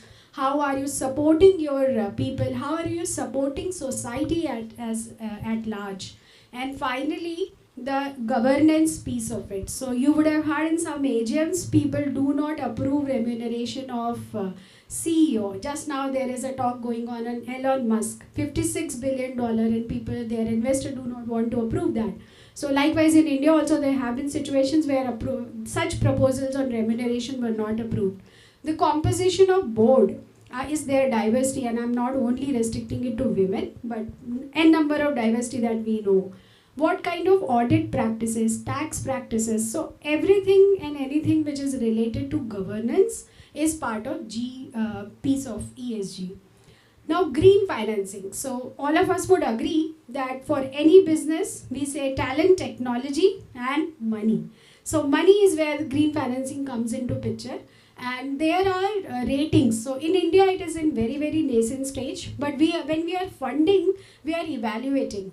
What are you doing about ESG? So the rating defines between laggards, average, and leaders. So if you are managing that risk, we are doing a lot of things about this. You would become a leader, otherwise average, or you would be a laggard. So your funding also would be like that. If you are into leadership category, then I would be happy funding you, because I have my goals and all of us have social goals, right? So that is how green financing is helping. Again, challenges here. One is there is not a lot of data about what's happening. So even if the organization is doing a lot, say you are a manufacturer, like I cited an example of social. Social is very easy to see. Now how many people you have from different category, how many programs you are doing, whether you are doing in terms of CSR or all. But when it comes to your first part, the data is still not there. The compliances are still not very strict. So to identify whether you are doing that environmental piece of it is slightly difficult. Second thing is there is no regulatory body. I mean, SEBI has asked now for sustainability report also besides risk reports, but still it's not that it's very clear. The agencies are just like we have CRISIL or other agencies where the rating is very clear how it is given. There are no norms as yet. Technology is also in nascent stage. So these are some of the challenges that organizations are facing. And the most important thing, especially from banks' perspective, most of the funding is done for short period. We want to earn money. Organizations run on money. It's not charity. But anything and everything in ESG is all about very, very long term. So there is a mismatch. I pay you money, but the result would come after very, very long time. So that is another thing, but things are progressing very well in terms of green finance, and banks are taking cognizance of this matter. And just to cite an example, HSBC Bank's CEO Direct, Head of Sustainability, was fired in June 22.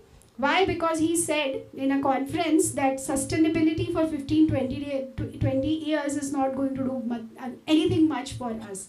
And next day he was fired. So people are taking cognizance of this matter, and banks are really doing things about it. Before you proceed, I just, a thought crossed my mind, and since this is a panel discussion and all our friends here, I thought I'll bring this up. Talking of ESG, as she was speaking, I felt if organizations take care of the G, the governance, then environment and sustainability anyways is taken care of. So focus is coming back on governance and leadership. Sorry for the disruption. No problem, man. No problem. So, well, you said that governance is a part to be taken care of, so other E and S will be taken care of. I have something to add on. As Gauri ma'am said that the laws are not, up to the mark yet. They are at a very nascent stage, but they have imbibed themselves into those values to take care of nature, because we have to exist in this nature. And in upcoming 15 to 20 years, a lot of things are going to be changed. There is a lot of technological waste, e-waste, and everything like that. So in same way, they have imbibed these values into their culture to provide financing on the basis of that. My question is to Kiran Gandhi, sir. Sir, can we bring an organization? Can we bring an organizational change which is based on values, and can we imbibe those values in the employees? Okay. Sure. Since our panel is about dharmic leadership, I thought I'll just share what for me is my dharma. And I was an agnostic, and now I think I call myself spiritual, but not religious. I found my dharma in the practice of listening to my inner voice on a daily basis. And this is a practice I learned through my association with Initiatives of Change, which is a worldwide movement to bring change in the world, and it challenges people to begin the process of change within first and then take it out into the world. So this is the same practice, I think, which guided Mahatma Gandhi. He is reported to have said that the only tyrant I accept in my life is my inner voice, my still small voice. So I found a lot of sense in that. This voice within, which can speak to us in silence, to my mind is the voice of values, the voice of ethics. So I've tried to live by that, and that's my dharma. And at times it gives you creative ideas, and which are values based. So I'll give you one example. When I was working with Associated Capsules Group, this is the company which makes these pharmaceutical capsules in which the medicine is filled and then we consume it. In one of the business divisions of this company, there was an atmosphere of a lot of fear, and it had come from a certain style of management. So I was heading the HR of this company, and I tried to see what could be done to change this culture of fear. So I had an idea, it comes in your time of silence, such ideas can come. So I got the group together, the significant people from the management, from the supervisory levels. And I made them do an exercise. So I said, let's take a piece of paper, gave everyone a piece of paper, draw a large capsule.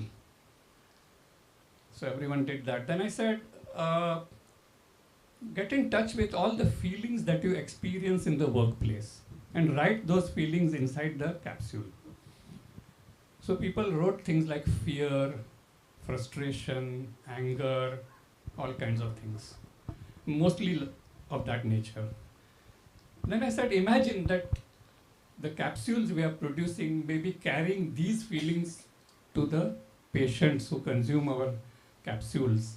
What do you think they would do to those people? Would they be helpful if those feelings get to them? Everyone nodded, no, these are not the kind of feelings one should send out, with our capsules. So then I said, let's do another exercise. What are the feelings we should send out? Draw one more capsule on another sheet of paper. Write the feelings that you feel we should be sending out. Which means the feelings which are widely prevalent and which we would like to create in our work culture. So then people wrote happiness, health, and all the positive things. Then we had a discussion, how can we now make the transition from what we put down in the first part of the exercise to now what we have felt we should be doing or sending out. So a very useful discussion happened, and the vice president in charge of the business was also present, and he said that we need to do something, and maybe some of the ways in which we function, the kind of punishment culture rather than appreciation, maybe we need to learn to appreciate more, the good anyone does. So likewise, a discussion happened, and it was very interesting. There was a clear change in the atmosphere and the working, the feelings which people then were working with. And in some ways, if you see, it's just a very simple idea which comes. But what it does is, it not only kind of changed the culture within the working group, but it also created a larger purpose of the work they were doing, which is to spread health in the world. So I'm just saying that, dharma can be as simple as, listening to that inner voice and obedience to that inner voice. It is possible. I have to say something here. The linguaphile in me has woken up. So next time we all have capsules, please remember it has not just fillings, it also has feelings. I think that will make us get better soon.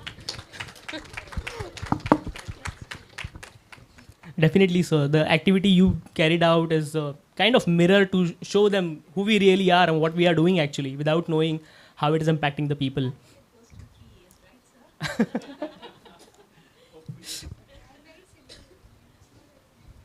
Well, my last question is to Riddhi Doshi Patel, ma'am. In this current organization systems, and this is very close to heart. This question is very close to heart to me, because in this current organizational system, there are 3 informal generational groups. There is baby boomers, there is millennials, and then there is Gen Z. All of them had different thought process and value systems. Everyone thinks differently. So as a leader, it is your challenge as well, and it is opportunity as well. How a leader can utilize that? Brilliant. So I am sitting here with a list. So Gen Z is somebody, and it's very important for a leader to understand the working style, the mindset, the exposure each generation carries. And while we are segregating this generation, or we are leveling it to 3 parts, I would say every 5 years it changes. Okay, we are giving a larger cap to it, like Gen Z or millennials or boomers, but every 5 years things are changing. So coming to Gen Z, they are the ones who want things very quick. They are somebody who uses technology very faster. They think 10 years ahead and okay, technology can do something like this. And they use technology for the betterment and to make work easy, right? Coming to the millennials, are the ones जो aged भी नहीं है, 60s के भी नहीं है और जेन जी भी नहीं है, तो बीच वाले लोग हैं जो टेक्नोलॉजी को समझते हैं, टेक्नोलॉजी को एडप्ट कर चुके हैं, but they also believe to that old schools of writing, involving, they're empathetic.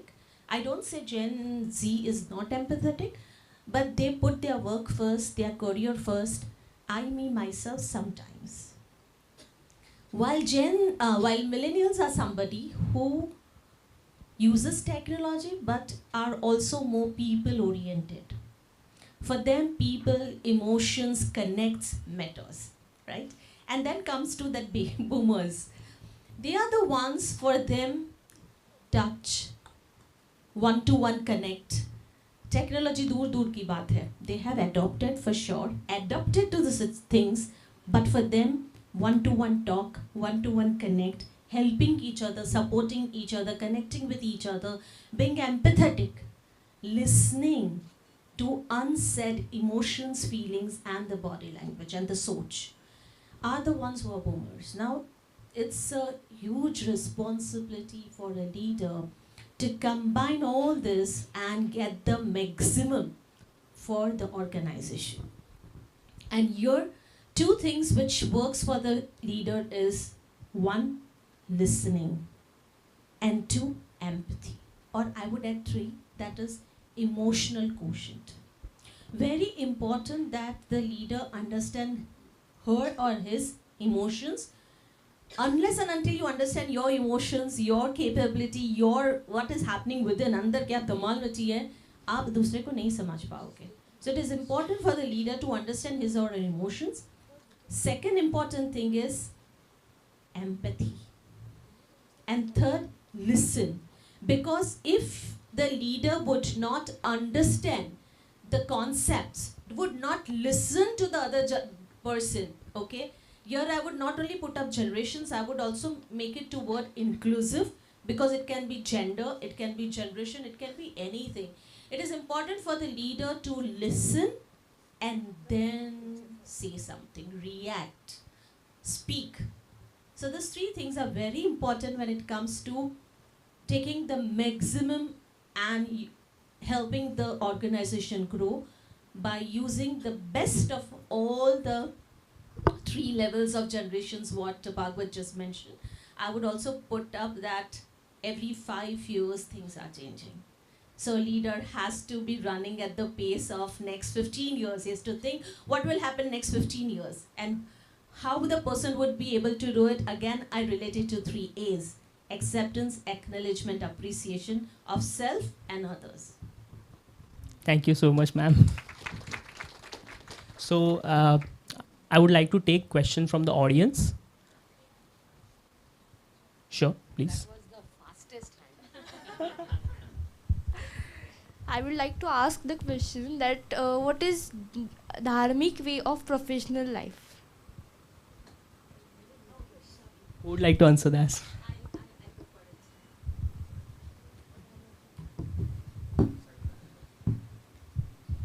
Can you just once again repeat the whole thing? Yes, sure. What is dharmic way of professional life? Dharmic way of professionalism. Probably this, my co-panelists are very knowledgeable senior, or I would say we work at the same strata, same generation. But my version of professionalism and dharmic way of professionalism is something wherein you understand your strengths, you understand your weaknesses, you understand your own EQ, your emotional quotient. You understand what is working for you, not working for you, and then put it in practice for others is being professional. Second important thing here in dharmic professionalism is also not crossing a thin line of understanding your space and giving the space to other people. There's a very thin line which people tend to miss or just cross without even been understanding that they have done it. Okay, and in the version of being practical is something which has been done. Again, something which is called dharmic professionalism, I believe. Yes, surely this will help us. I definitely want to add something here. Dharmic professionalism for me is when your profession or your work is being driven by your dharma, which is righteousness and values. So if you're working to provide value to others, the society at large, then it is dharmic. If you are working for your own materialistic wealth, then it is not so dharmic. So the purpose is to earn more money, or the purpose is to add value. Because if you look at it, if you learn to add value, earning money is a consequence. You don't have to do anything about it. So if your profession is driven by adding value to society, it is definitely dharmic. So just relook what's your purpose. I fully agree with both of them. And to add in one line, bringing your best to each and every situation at every moment of time would be the dharmic leadership for me. Thank you, Gauri ma'am. And I would like to add one thing. There is concept of ikigai. If you just take that concept, I mean, that would be also helpful, I hope, right? Yes. Any other questions? Sir, behind. Yes. Can you please provide the mic?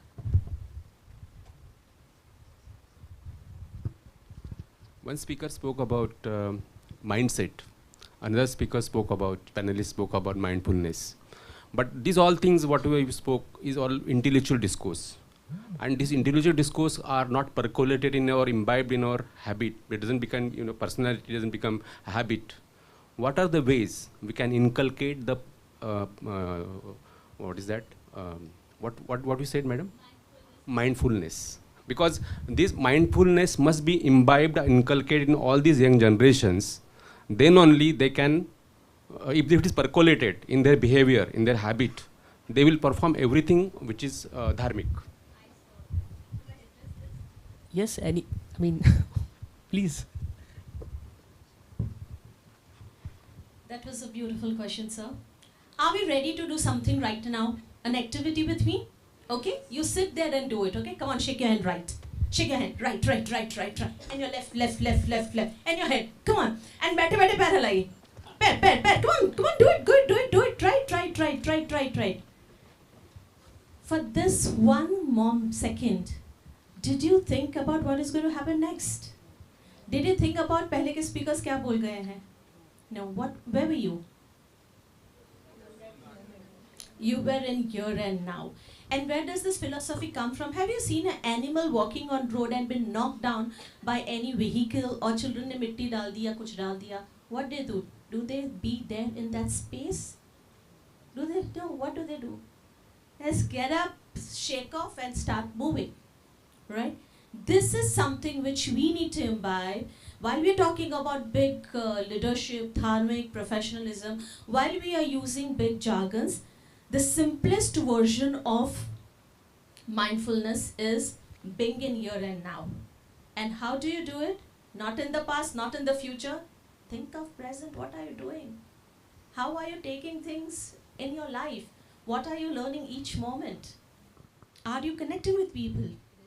Simple as that. Life is simple. Remember. So I want to give a very practical way of actually practicing mindfulness. Students, when you going for your placements, you have 2 job offers in your hand. How do you make a choice which one to choose? If you are looking at which one is a bigger offer in terms of the package, the benefits, the salary, then you're thinking about too much into the future and we really don't know what's going to happen tomorrow. So that's not being mindful. But if you're looking at which role actually helps me to provide that value, and if you're making that choice, then you're making a mindful choice, because like she said, you're living in that moment to create value. Now, how do you look at that and how do you make that choice? This is something which I was telling my friends this morning also, is that when I was earning ₹1 lakh a month, right, and I was looking for a job which will give me 1,25,000, If somebody gives me an offer of 1,50,000, I will be tempted to take that. And I'll keep wondering, ye kafi hai? Dil mange more, right? But if I look at it the other way, what's a mindful choice? How much money do I need to run my household? 50,000 a month? Then that 1 lakh looks like a luxury. Then I'm making a mindful choice. So it's not easy. I have practiced it because I had no choice. I was never in the highest paid bracket. I was always down there below. So I never had a choice. But it made me reflect. Today, if I have to make a choice, it's very easy for me to start looking at how much do I need and not what I want. So if you're able to find the difference between need and want, you'll start making mindful choices. Right? Does that help, sir?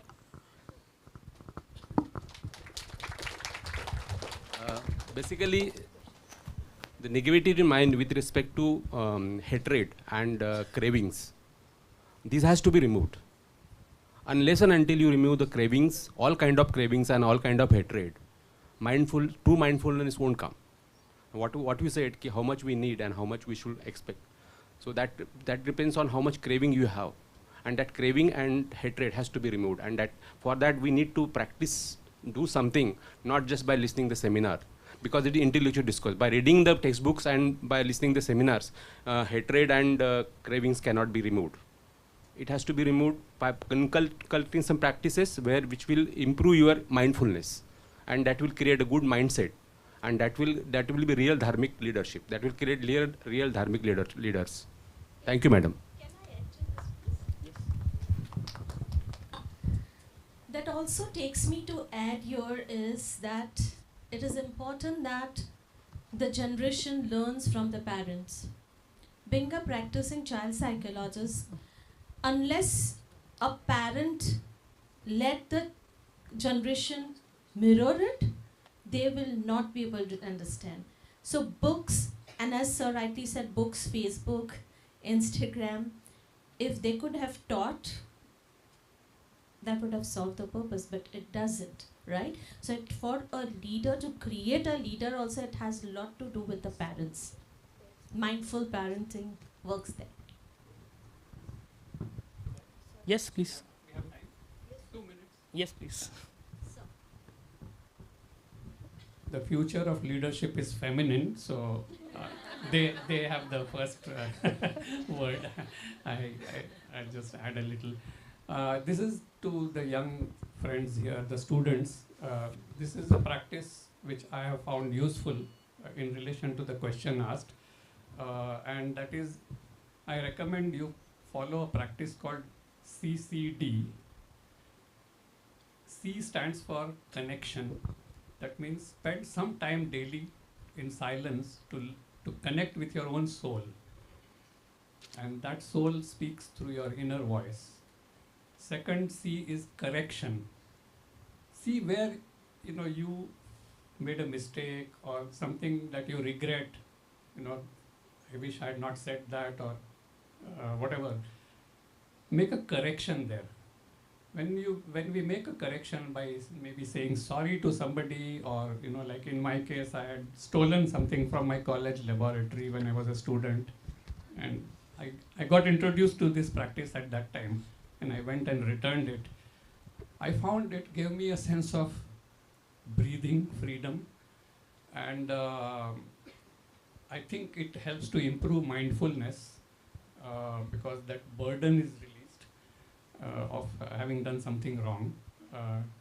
And the third letter is D, that is direction. We can get creative direction to address issues around us, and especially needs of people around us. So the more we focus on needs of people around us and get some guidance and then implement those little thoughts, like the one I shared about my experience at Associated Capsules, it gives a deep sense of joy and satisfaction. And I feel this can be your mantra, CCD, connection, correction, direction. If I may add, Bhagwat. Yes, please. Yes. So as you have learned as you have developed the understanding of mindfulness and also learned some tools, let me bring one P, which would be very important as you start practicing this. So even at corporate level, when we see the overall usage of such programs is less than 30%. And in my own experience, when I started doing meditation, it took me 11 months to sit quiet for 2 minutes. So the P is patience. As you start practicing, remember this, it is going to take time, but the results would be awesome. And that would be coming from within. You would not be able to showcase to outside world, but within you would be very, very happy and peaceful. Thank you.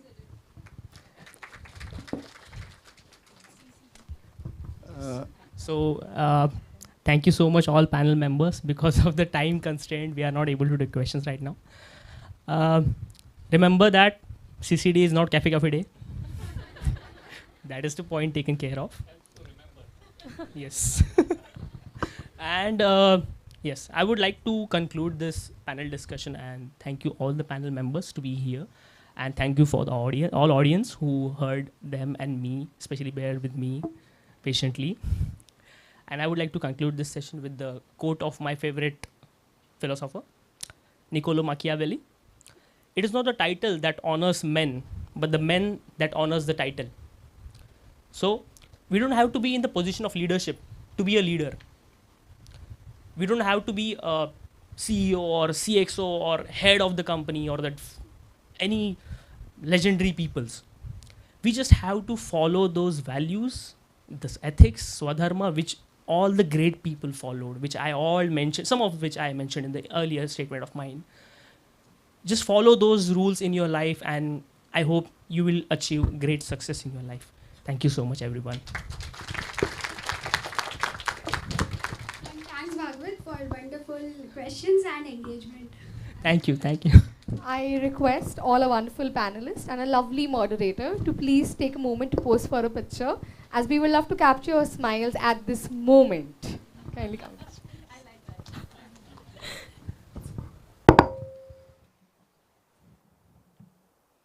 If you could come ahead to the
environment can change overnight, presenting daunting, unanticipated challenges as well as genuine opportunities for those who have prepared for the unexpected. The new age leadership must create an ecosystem to respond successfully to the unexpected. It's indeed our proud privilege to welcome our esteemed panelist for HR Summit for Strategic Resilience. Now I would like to introduce our first panel member, Dr. Rani Desai ma'am, founder of It's About You mentor at VJTI. I would like to take this opportunity to invite ma'am to the dais. Founder of firm It's About You is in space of strategic human resource management, executive and life coaching. She has completed professional coach certification with over 500 hours of coaching in industry, academia as career, executive and life coach, and is certified by the International Coach Federation. Dr. Rani ma'am is leadership development and assessor. She is a mentor in VJTI Technology Business Incubation, a Government of India initiative. Ma'am has industry experience of 30 years across different industries like pharma, IT software, and automotive design engineering services. Last assignment with Deloitte in leadership role. She has been on executive committee of leadership team. Ma'am has led programs for UNGCNI, Gender Equality Summit, and has copyrighted a model she has created on empowerment. Ma'am, it's a pleasure to have you amidst us. Our next panel member is Dr. Aruna Deshpande ma'am. She is a professor and workforce diversity researcher affiliated to Alkesh Dinesh Modi Institute for Financial and Management Studies, University of Mumbai. I would request ma'am to come to the dais. Dr. Aruna ma'am is also the Honorary Treasurer, NIPM Mumbai chapter, and has spearheaded and coordinated the event on behalf of NIPM Mumbai chapter. Thanks ma'am for your proactive support. Ma'am has been guiding and teaching Gen Next of future leaders and managers for over 3 decades. Ma'am has presented and chaired research conference at the Association of India Management Schools at IIM Bangalore. She has visited management institutes like IIM Calcutta, Flame Institute, etc. She has worked as a committee expert on university, DTE, UGC and AICTE panels. She has attended MDP with Mahindra Group executives at Harvard and MIT Boston, USA. NIPM Executive Committee member and Treasurer of NIPM Mumbai chapter. National HRD Network, Life member Mumbai chapter. She is also a life member of MTC Global and BMA and HEF. It's indeed a pleasure to have you with us, ma'am. Our next panel member is Ms. Meenu Bhatia ma'am, co-founder We Mentor AI HR Transformation Expert. I would request ma'am to come to the dais. Meenu ma'am is a co-founder of We Mentor AI, a business transformation organization that supports clients in enhancing their shareholder value. Meenu ma'am is instrumental in building Yugma, the campus, corporate engagement initiative under We Mentor AI, and is spearheading its product strategy, branding and marketing and customer acquisition plan. She has successfully built Yugma as a community of learners from 0 to 15,000 in 12 months and is now leading it towards its mission of positively impacting the careers of 5 lakh students by 2024. With her flair for business, she lends strategic perspectives to her national and international clients and helps them align HR with key business deliverables. It's a pleasure to have you on board, ma'am. Our next panel member is Mr. Ujjal Sen Gupta, Deputy General Manager HR, Reliance Jio, Illuminous XLRI. I would request sir to come to the dais. Mr. Ujjal Sen Gupta sir has close to 25 years of work experience and has worked extensively in the ITES, telecom, infrastructure, education and hospitality industry. He has worked across all sectors of HR talent management, diversity and inclusion, learning and development, performance management and HR operation. He is an alumnus of XLRI Jamshedpur and is a keen follower of artificial intelligence, social CRM, and a champion of encouraging diversity at workplace. It's a pleasure to have you on board, sir.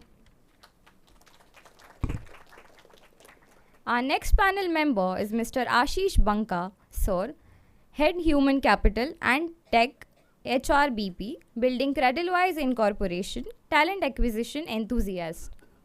I would request sir to come to the dais.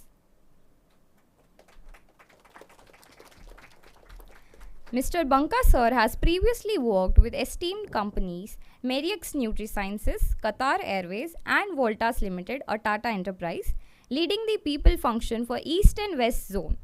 Sir started the career as a government employee with IRCTC, a supervisor in core departments of human resource and hospitality from 2008 to 2010, but then quit to pursue a career in the corporate world.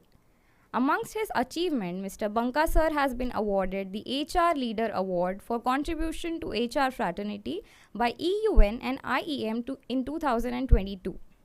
Featured in Corporate Citizen magazine in 2022, recognized as top 40 HR leaders in e-commerce industry by People Human in 2022. Our moderator for this panel discussion is Akansha More ma'am. I would request ma'am to come to the dais. Akansha Kore ma'am, I'm sorry. Ms. Akansha is MMS in HR from NMITD, currently working as Associate HR at Knight Frank and handling the HR operations and recruitment. She is also a part of an organization named Sea Cadet Corps as Sub-Lieutenant, co-founder of the Happy Managers Club, webinar speaker for Stinky Fish and resume building. Akansha is our MMS HR student of 2021 batch. Now I would request Professor Anita Bobde ma'am, Prabandhak DES NMITD, to felicitate Dr. Aruna Deshpande ma'am.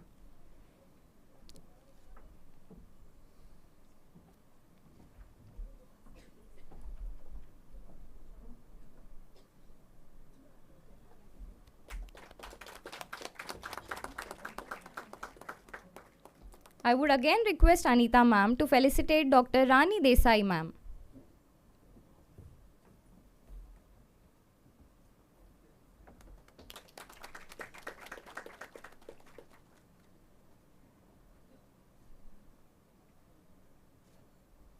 I would request ma'am to felicitate Mr. Ashish Banka sir.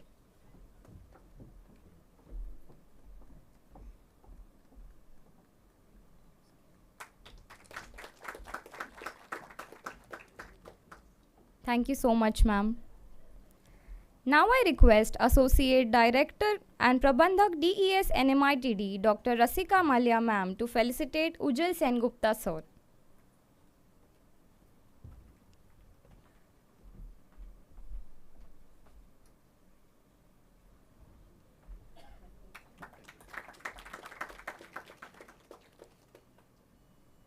I would again request ma'am to felicitate Meenu Bhatia ma'am.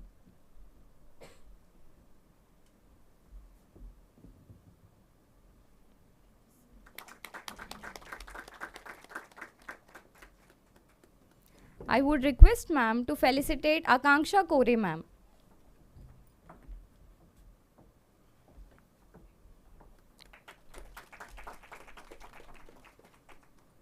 Thank you so much, ma'am.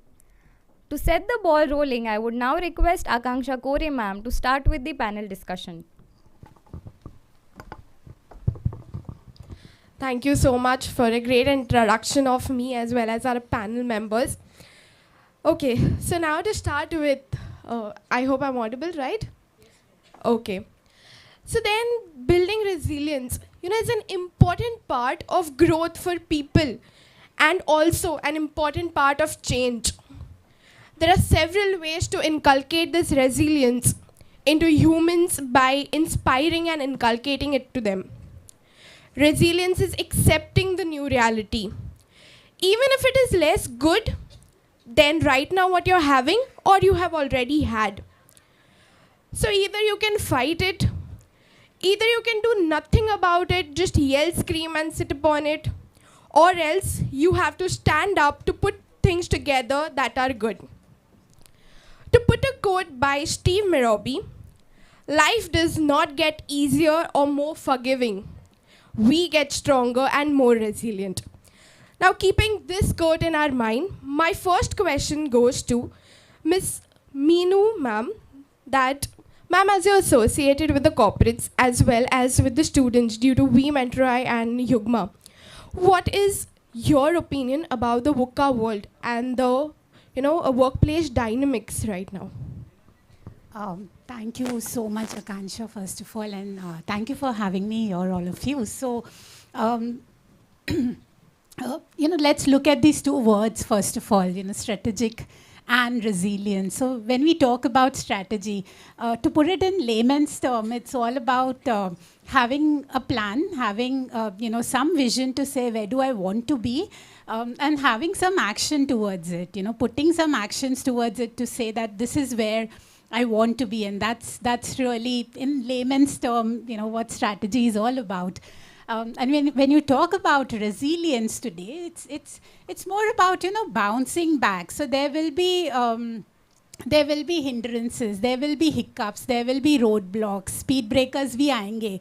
So how do we bounce back from there, and how are we able to kind of build that muscle to say that come what may, I will come back.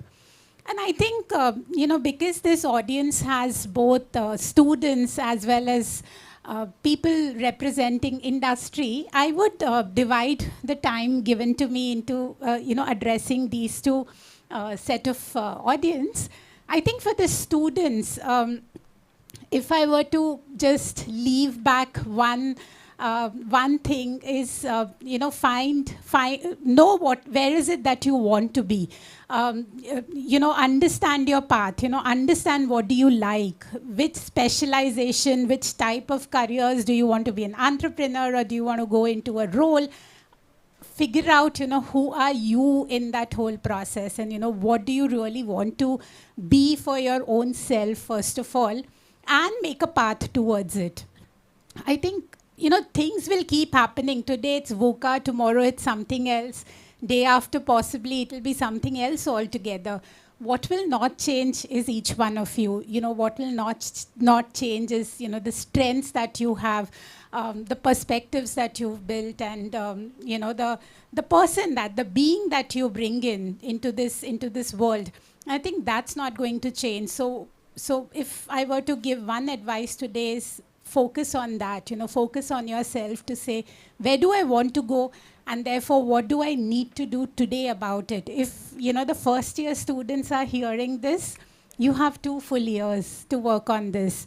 Work on projects, connect with mentors, work on the skill sets, do not just restrict to your textbooks, go beyond textbooks. Think about, what skill sets are the companies coming on campuses today are looking out for. Look at, people who've been successful. I have, in last 10, 12 years, I would have worked with possibly 500-600 students personally, mentoring them. And I think I have seen the transitions. I've seen the trajectory of these students. And I think if there were 2 or 3 things which I could bring out in terms of what these students have done differently, it's, seeking out mentors right from day one, understanding, learning, consistently, learning beyond textbooks, learning beyond what is recommended, and actually, kind of working with organizations while they are doing their MBA courses, understanding skill sets that they need to bring in for their own selves, working on those skill sets, and building a good repository of those skills, I believe, is what has helped them stand out as far as their careers is concerned. And if I were to go to the other side, which is the corporates, again, it could be me as an entrepreneur, it could be you as a member of an organization. I think everybody will go through this. We are hearing layoffs all over. We are hearing about inflation. We are hearing about recession coming in. It's going to happen. We may hate Elon Musk today, but fact of the matter is we have to accept he's there. He's firing people. We have to accept that organizations across the globe are firing people. what is it that's consistent in all of this? It's us, right? So irrespective of what happens in the world outside, we need to kind of continue to work on our own selves. And in fact, I was interviewing with a financial magazine couple of days back, and again, one thing which I thought I should also let them know there, and I'm mentioning it to all of you here, is things would change, a lot would happen. But what if say, for example, somebody's been fired, the best you could do is make a repository of your skill sets again, to say, okay, this is what I've done. These are some of my accomplishments. These are some of the things that I can bring on the table. And therefore, these are the things for which somebody can reach out to me. These are the things I would like to offer to an organization. And I think that's how we build resilience. And only when the path is clear, only when the actions are clear. And I think actions is one of the most important things that one needs to take, irrespective of what's happening in the world outside. Yes. So I guess, right now we have just been hit with the reality. After all, I guess in the corporates, we must have heard that recession is going to hit, layoffs are going to happen. So I guess it was quite an eye-opener. And also we need to understand that, you can't be rigid every time. You need to be a bit flexible and accept what is coming up. If you just stick to that, no, I won't change, that might cost us. And it is said that change is the only constant. So thank you so much, ma'am, for giving us a brief idea about what is the work dynamics and what is coming up upon us. So with this, I would like to go to Ashish, sir, for my next question. That, sir, we have understood that there are going to be challenges, there are going to be many roadblocks coming up in the career. So, sir, I wanted to ask you that how do we stay calm, focused, when, faced with challenges or any roadblocks in our careers? And in case, if we want to handle a drop in a performance, or after reaching a particular plateau of a career, what to do then is my question to you, sir. Thank you. नमस्कार सभी को, आशीष बंका का सादर प्रणाम. सबसे पहले शुरुआत करने के पहले generally I like to talk in Hindi because it makes me more comfortable. So I hope that's comfortable. Before I start, let us do a 3 cheer for our nation. Bharat Mata ki! Bharat Mata ki! Bharat Mata ki! I want all of you to clap for your parents. And I want all of you to clap for this institute. There's a purpose why we did this, because no matter whatever happens, these 3 will always be there with you, wherever you are in your zone. You talk about crisis. कुछ panel members अगर यहाँ पे चल के आएंगे, खाली seat देखेंगे तो उनको उसी में क्राइसिस हो जाएगा. कुछ सोते हुए चेहरे देखेंगे तो उनमें क्राइसिस हो जाएगा. सुबह का न्यूज़पेपर नहीं आया तो crisis is not something, I was reading a lot about crisis. There are lot of crisis which happens at every stage of life. 15 years back when I passed out from hotel management and I did MBA, I was a government servant with IRCTC. So my parents were wanting to get a photograph with me in Rajdhani ताकि they can put a tag, price tag to me, right? तो वो नहीं हो पाया, I left it. And then I started, I did hotel management. They had a crisis because of me. They said आप बेरा बनने जा रहे हैं. 2.5 लाख रुपया का कोर्स करके आप बेरा बनने. So crisis is something which will all happen. अभी के generation में when I look at my cousins and all, so they look at ki, lot of pressure is there, what I will do in my career, that career crisis is there. When I meet my married friends, I am happily single. And they say, तुम single है, कितना crisis है. पर शादीशुदा आदमी अपना दुख से नहीं, लोगों के सुख से दुखी होता है. तो I have coined a term which we say, भगवान सबका भला करे, शुरुआत हमसे करे. So that's crisis for me. When we look at when I started professional, the classes, there are 5 classes: mental, physical, your emotional, then your financial, and then you have your existence crisis, which all hits at every point of time. यहाँ पे अगर आए होंगे CEO साहब को ये होगा, आज सब ठीक होगा ना, उनको ये क्राइसिस हो गया होगा. He must be texting everything okay, all okay. That's leadership crisis. Students जो आएंगे हॉस्पिटैलिटी में, वो जो सुबह से मेरे को पिकअप करने के लिए कर रहा था, by God he had his balls in his mouth कि अगर ये नहीं चढ़ा तो मेरा क्या होगा. So crisis has no definition. So crisis is a state of mind. I am going through, so professional, I was 2008, 2012, professional crisis was there. When I left, I did not have a job in Calcutta when I come from Calcutta. And that time, 48 times I remember I appeared for an interview to get a job. When I left government, I came with an aura, I have MBA, I'll get a job. I went 48 times in 4 months in Calcutta, every remote part of North, South, East Calcutta to get a job. I went to a company where I saw an ad. They were making the furniture. I don't know how many speak Bengali. I speak a lot of languages. So बोला हम बोले किस लिए आए हो? बोले canoe एसेছো? तो बोला कि इंटरव्यू. बोला ऑफिस बना नहीं, पहले इंटरव्यू देने आ गए. So 2000 Qatar Airways was, I was there, you know. So 6 months the interview took time. I went to Singapore, Doha to get a, because global company. लगता था कि खाना नहीं जाता था क्राइसिस के कारण. टेंशन में लोगों को होता है sir. It's very common with all of us. I am part of a company now which has a purpose where we make patented baby cradles in US. I head their global HR where baby sleep is a problem. Mortality rate is high there. So we are making that. So ये रहता है कि अब बच्चे पैदा होने कम हो गए तो हमारा क्रेडल कैसे बिचेगा. मेरे CEO को ये क्राइसिस रहता है. So मेरा ये मानना है कि क्राइसिस का कोई डेफिनेशन नहीं होता है. It can happen anybody. I'll just give you a small story to wind up. There was a monk who visited a religious, you know, and there were 3 people who were breaking stones. He went to one of them and he told कि आप क्या कर रहे हो? देख नहीं पा रहे पत्थर तोड़ रहा हूँ. फैमिली का पेट भरना है जाके. दूसरे के पास वो गए तो पूछा आप क्या कर रहे हो? मैं बहुत कुछ कर सकता हूँ लेकिन कुछ करने को नहीं है इसलिए पत्थर तोड़ रहा हूँ. वो तीसरे के पास गए, बोले आप क्या कर रहे हो?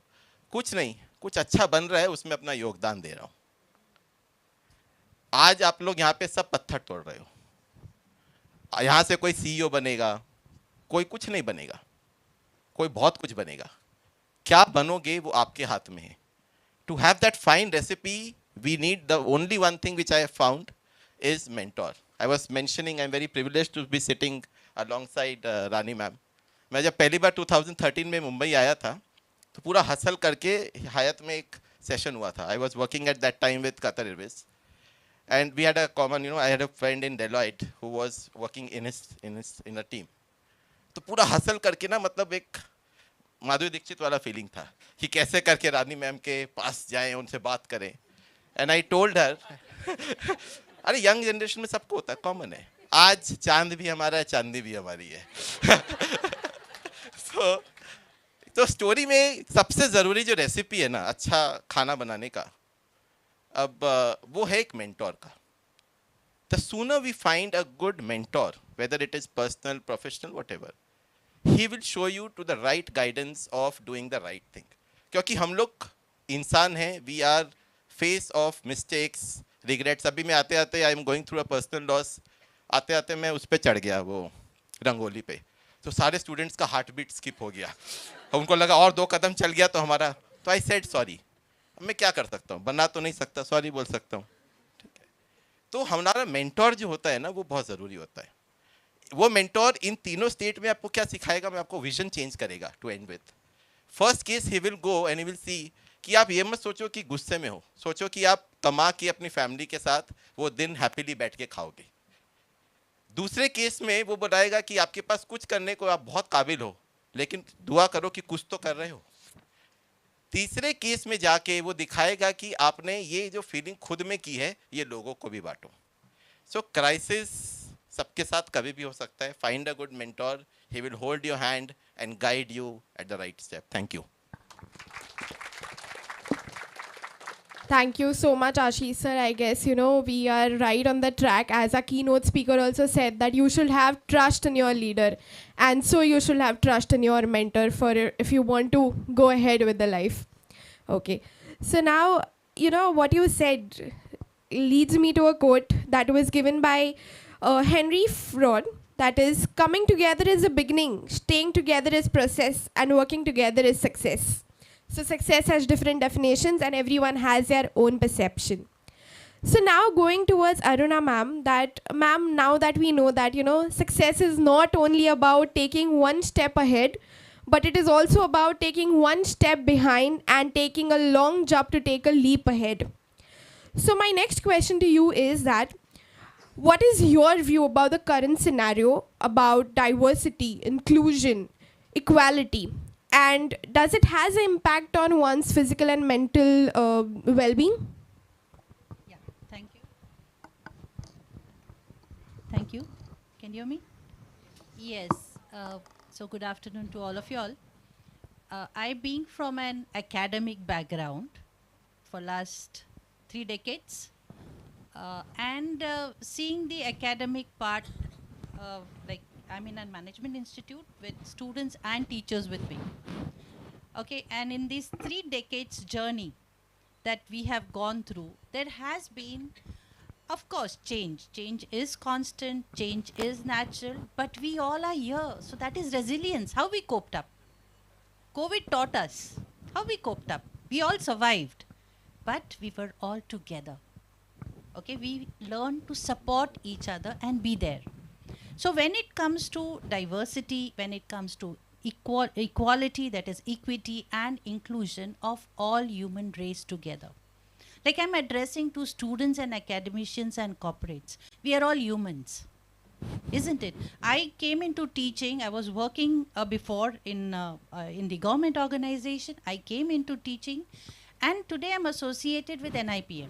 Like after teaching for few years, I understood that because the corporate line is corporate sector is changing continuously. Technology came in. We have seen 3-4 right from the initialization of computers till today. We have worked in those trends. So somewhere we found that I felt that we need to change. We need to adapt. And that learning was something. I fall under the baby boomers generation. Okay. So we have always learned.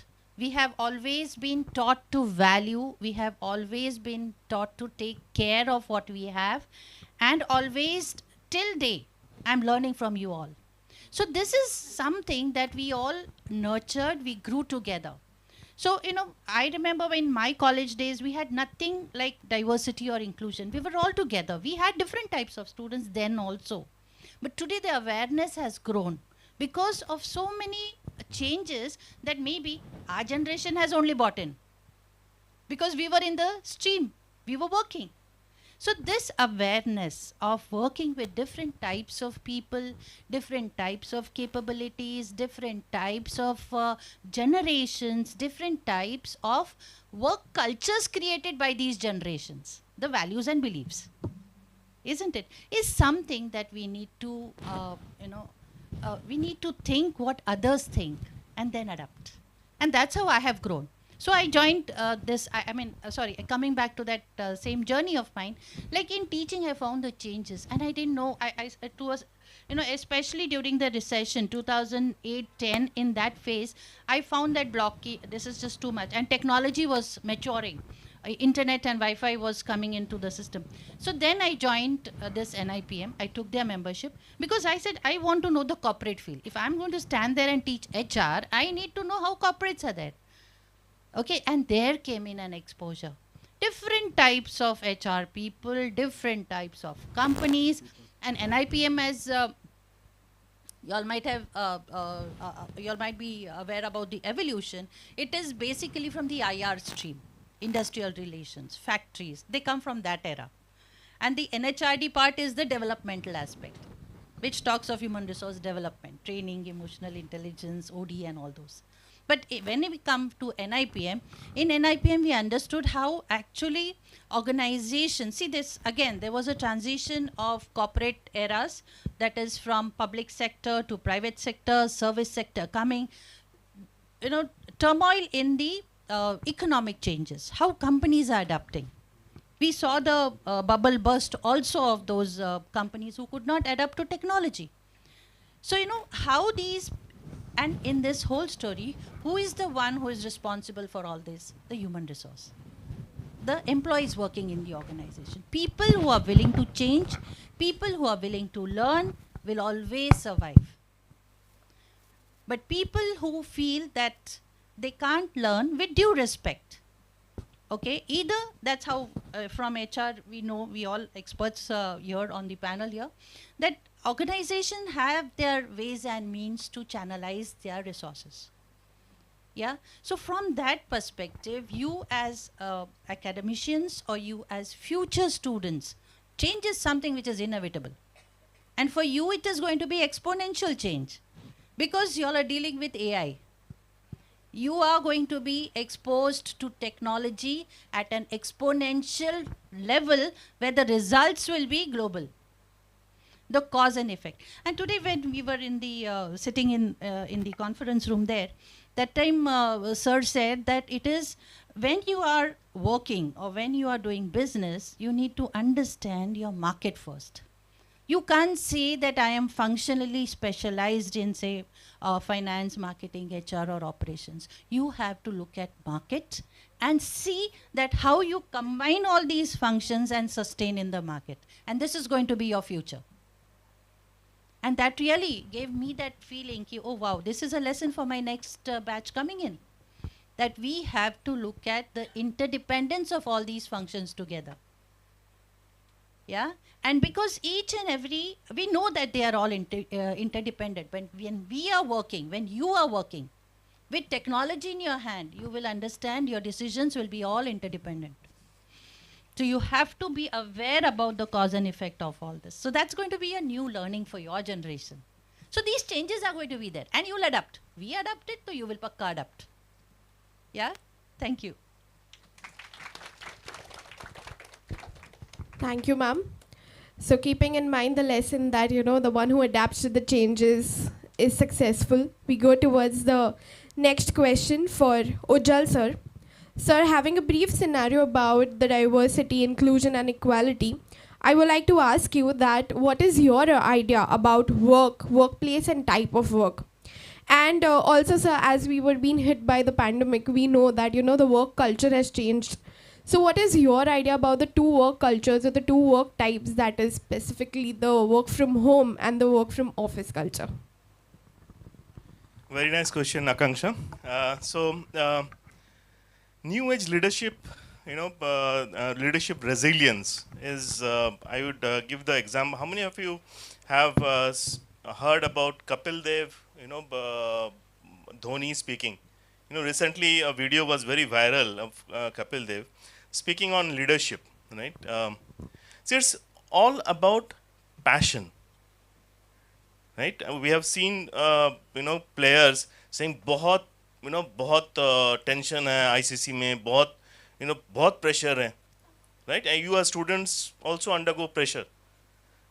See, all our panel members, they all spoke about change, pressure. Pressure will be there, right? We cannot, it's very, very inevitable. Changes will be there. But the way we overcome change will come from our passion, our love for the work. Right? Until and unless you do not understand the business, you cannot create an impact. Right? Whether you are in finance, whether you are in HR, operations, marketing, whatever specialization you are doing, you got to understand the business very well. What are the drivers of business in order to bring that change, in order to overcome that setback. Right? I remember that day, 20th of March 2020, when suddenly we shut down and moved to, work from home work environment. Right? So it was a huge shift, a huge cultural shift. It was totally shaken, and we had to change our strategies. And when we come to changing the strategies, we got to remember 3 W's, as rightly shared by Akanksha. Right? One is the work, okay, the type of work, the workplace, which place my people are working, and the workforce, whether it's a baby boomer, whether it's a Gen Z, what type of workforce I'm addressing to. And your entire strategy depends on these 3 W's. Right? So it is we as leaders needs to create that impact, right? So that the productivity of business is met. At the same time, we got to ensure that when you say leadership resilience, see, three things is very important, when we bring about the cultural shift. One is the communication. A constant communication on the policies, the changing work environment has to be done with the employees in order to bring that change. Number two is your employee experience. Ultimately, you as a leader, you have to drive that employee experience, that positive experience. They have to be, the employees need to have that belongingness for the organization. That is the ultimate goal. What do you want from work? Why do you work? At the end of the day, you want to feed your family, you want to bring happiness. That is the ultimate goal. You want to be happy, right? So, that's the ultimate intent, that how is our employee experience as a leader, how you are driving that change in order to make employees happy, in order to bring that belongingness, that inclusiveness in the work culture. Right? So any change, always remember, first of all, students, that you have to have passion, that love for the work. If you enjoy doing that, please do it. Otherwise, don't do it. Switch off to a different career altogether. Right? So, communication is very important. Technology, as Aruna ma'am rightly said, you are the AI generation, artificial intelligence, automation. So, future leaders have to be technology savvy, technology enabled. You have to be understanding, what you will be, driving so that your productivity is more. Right? So, technology, employee experience, employee communication are the skills what is expected from the future leaders in order to be resilience, in order to be resilient leader. Right? So, folks, to end this, what Ashish told in my, my previous speaker about how you are branding yourself as a leader. You may be doing a lot of good things, but are you like an employer brand? You say that I am working with, Glaxo, I am working with, Cipla, but are you branding yourself? It is very, very important that we brand ourselves. Whatever the good works that you have done, please showcase that. At times it is needed to be a good leader. Right? So get inspired from your mentor. Have a mentor who can coach you, guide you always. And so that you can reach the corporate ladder. Fine. Thank you so much, Akansha. Akansha, before you go to the next, I just wanted to remind the 3 A's which were explained in the previous panel. Isn't it? Acceptability, acknowledge, and appreciation. So self-acceptance is the first lesson for all of us. Right, thank you, ma'am. So rightly said, Ujjal sir, if we don't have the answers to our what, why, how, when, we won't be able to reach the destination for the journey which we have started, right? And then also, talking about, yes, we need to work hand in hand with the technology if we want to move ahead. So now let's go to the next panel member, Dr. Rani ma'am. I want to ask her that, what is her views about enabling an empowered culture and building oneself as a tough leader? And what is your opinion about practicing leadership that has an essence of strategic resilience in it in all situations?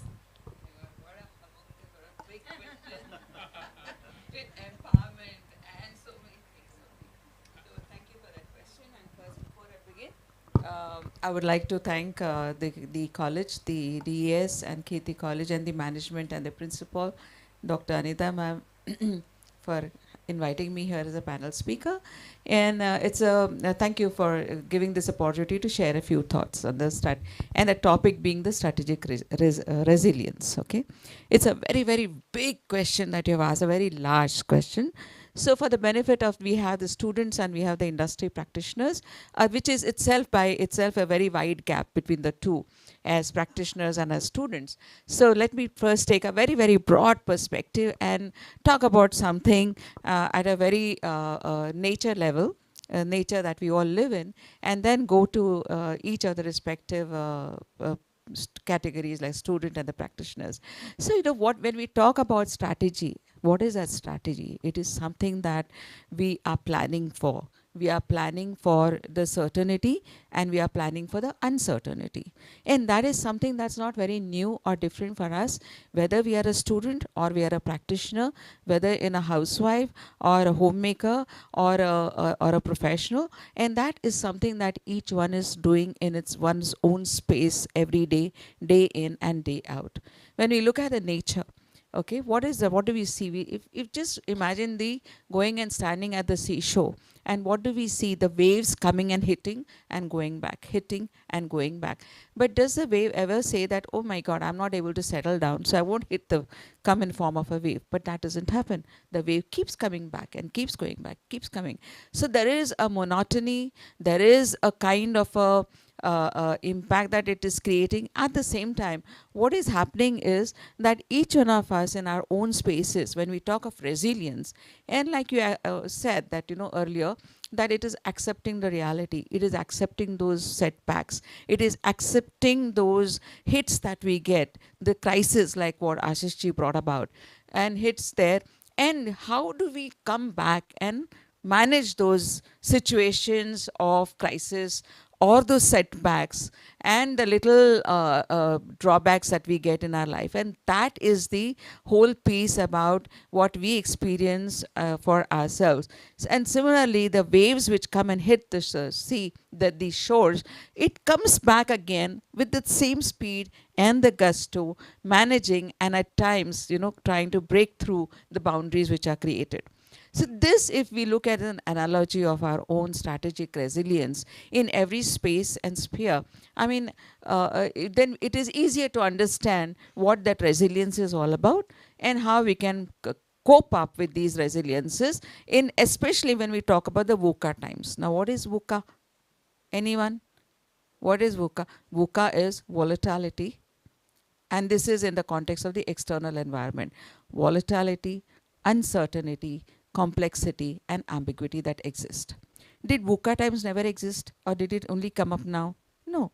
VUCA times existed from the time the human civilization came into being. Because, and the only change is the constant thing, is what you said. VUCA is a constant thing, I would say.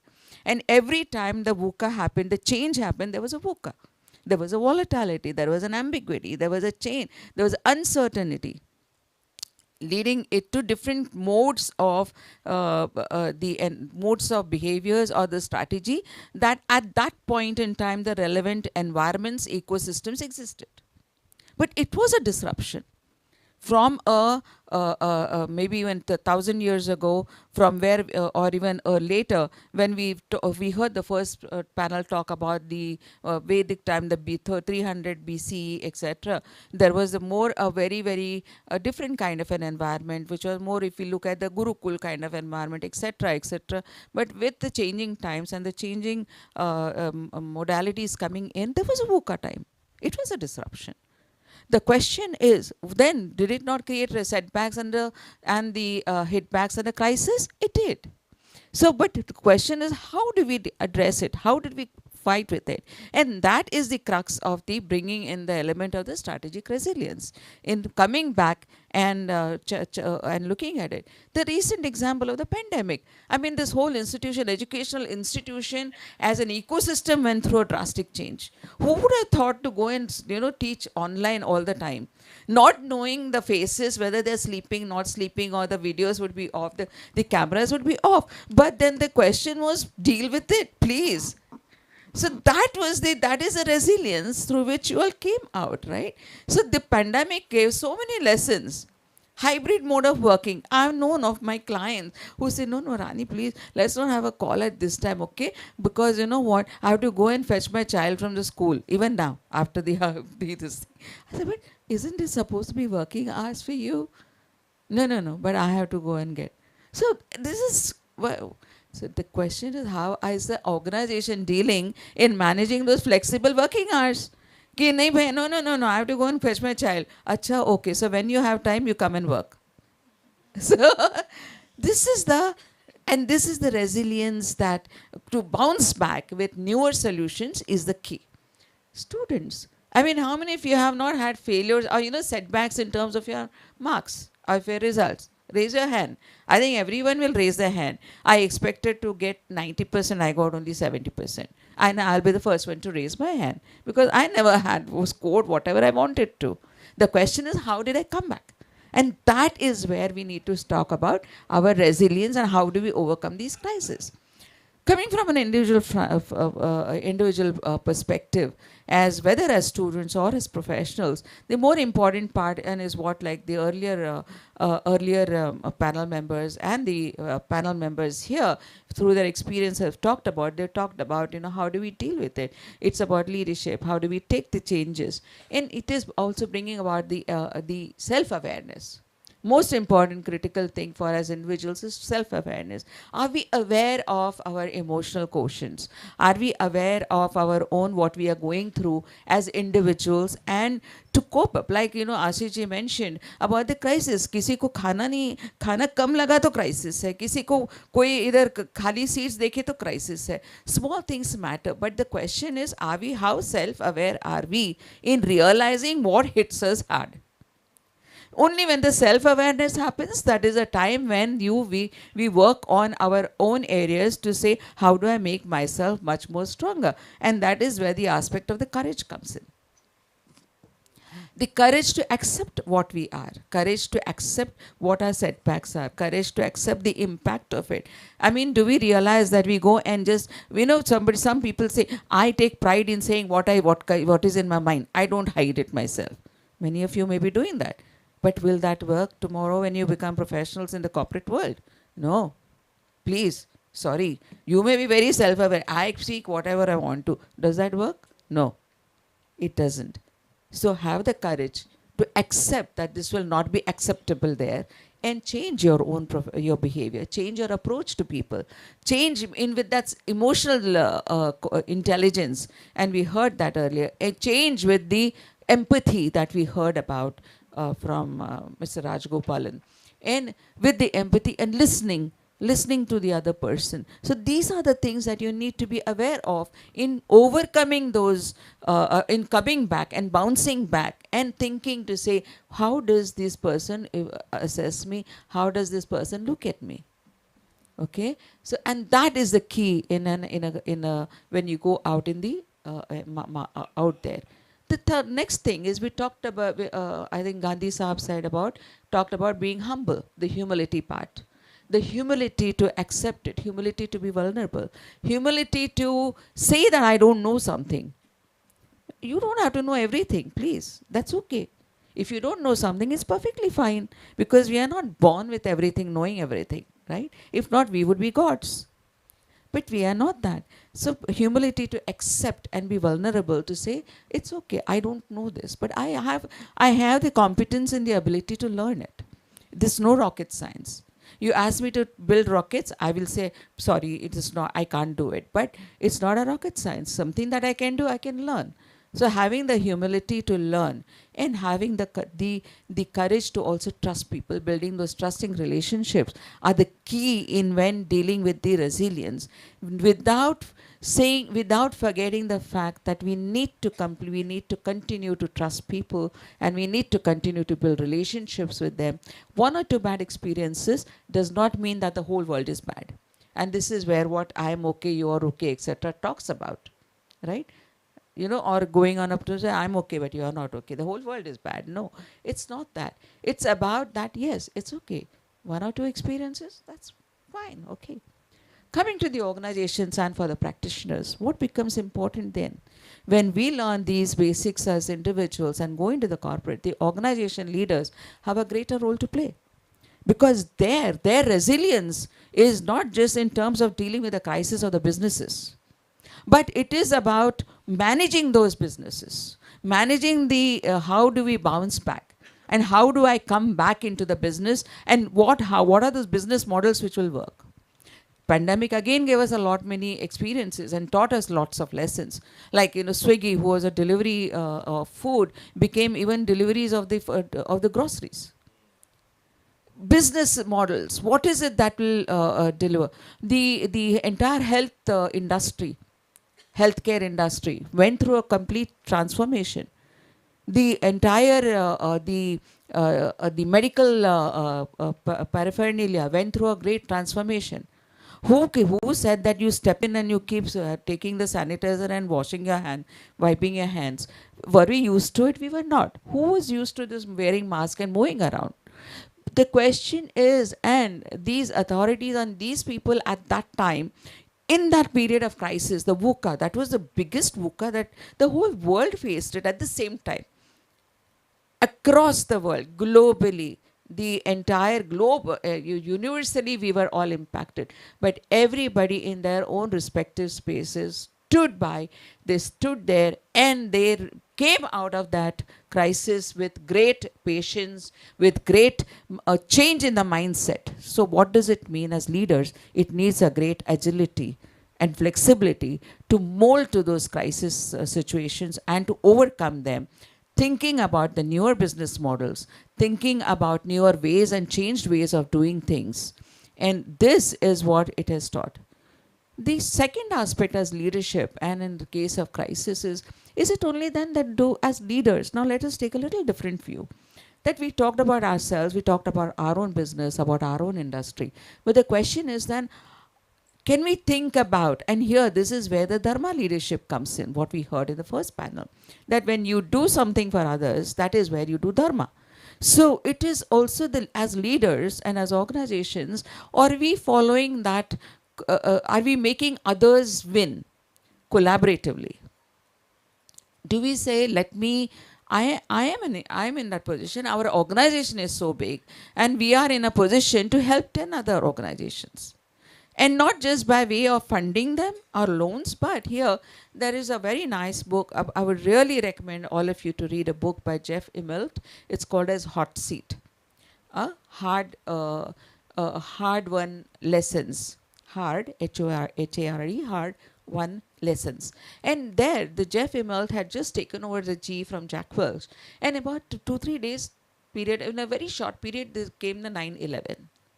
And then the entire gamut of how it impacted, what was the impact of it, who were the stakeholders. I mean, these are the environment across, you have various stakeholders. What was the impact? But he also gives example of how, in one of the instances where this airlines company, I think it is American West Airlines, based out of Phoenix, when they were going through a bankruptcy and there were liquidation, that was a time when how the GE through their lobbyists, influenced in getting some loans from the committee.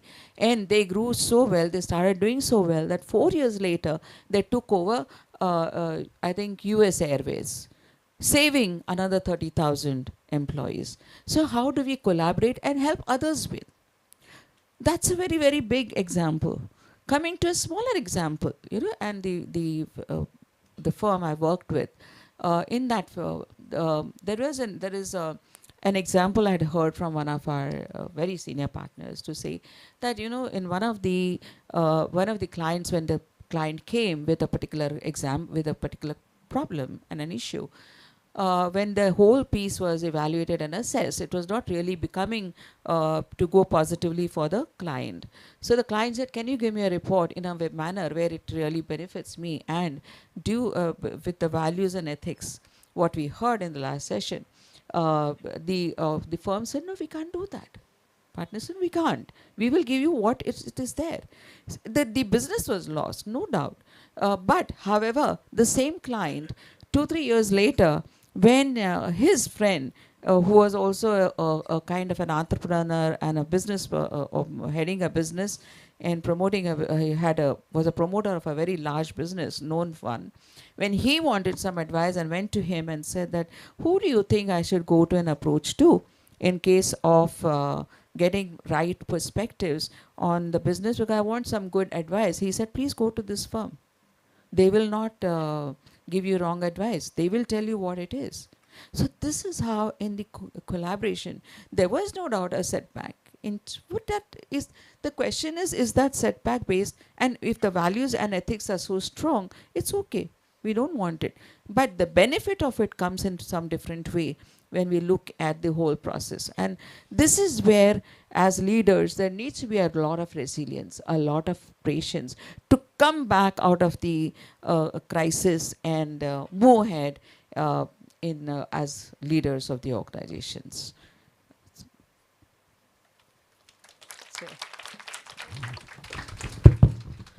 Thank you so much, ma'am.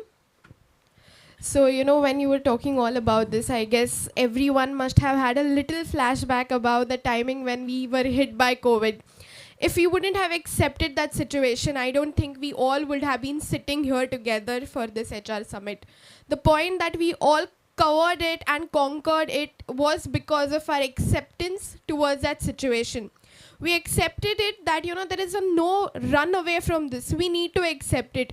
Who had thought that, 2 years will be so hard for everyone? Who had thought sitting home, quarantine will be what?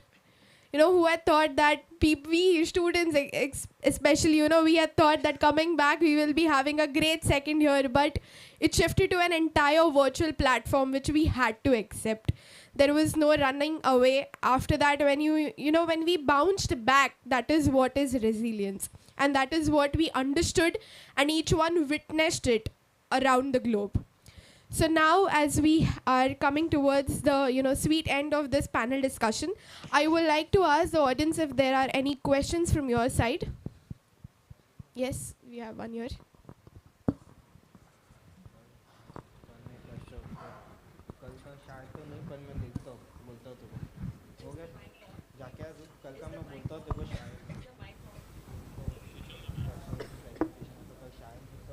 Hello, my name is Fardin Khan. So my question is, as a student, we are in learning stage. We do mistake and we learn from it. So after entering in corporate world, what are the changes we have to do from student to professional, or what are the approaches we have to follow? I'll take this hit first.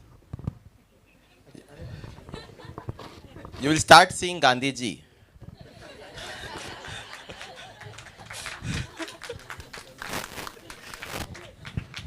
One thing which I should feel, specifically, we all come with our own agendas. किसी को home loan चुकाना है, किसी को education. But नंगे मत रहना. We should not be naked. Somebody told me when I was in abroad. Somebody said, "Why? It's a very derogatory thing, right? Always wear a smile. Wherever we are, always wear a smile that makes us feel happy. We are clothed. It's not only external clothing, inner clothing. This is first thing. Wise use of money. Get a health insurance first. Otherwise, whatever you save will wipe out. And your parental insurance as well. And third, make less girlfriends, boyfriends. so Ujjwal was saying pressure. I was saying, pressure cooker mein pressure rehta hai. Aur kahin pe pressure nahi rehta hai. End of the day, right? The most important thing which I feel as a student you must do is, we have lived with a life of values, principles. Gandhi sir was also saying. I like Vinit Nayar's book, EFCS, Employee First, Customer Second. We all, as HR professionals, try to incorporate that coming from a CEO.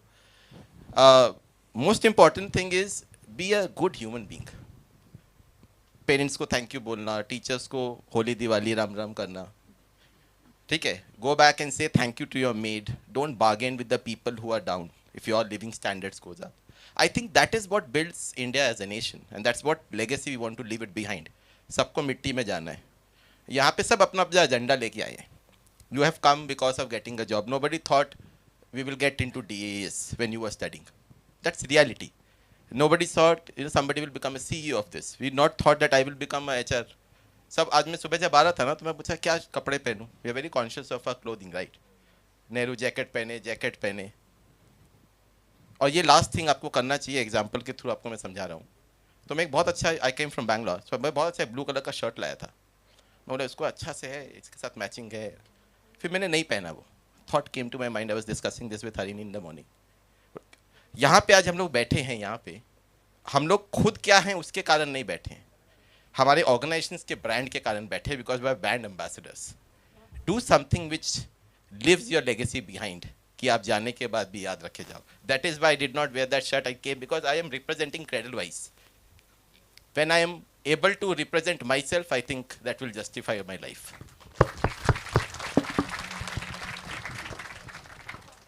I just thought I should add in something. Interestingly, we've been observing a lot of students since last many years that, we've hired people and a lot of people came and worked with me. I think, first 60 days जब आप corporate में जाते हैं, those are very, very crucial for you.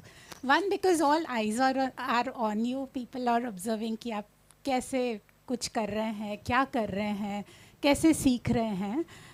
And the other thing is, it's also a time for you you're actually kind of put in a situation where suddenly, like one fine day, you are in the campus, comforts of the campus, and the next day you're in an uncomfortable situation of being in a cubicle, right?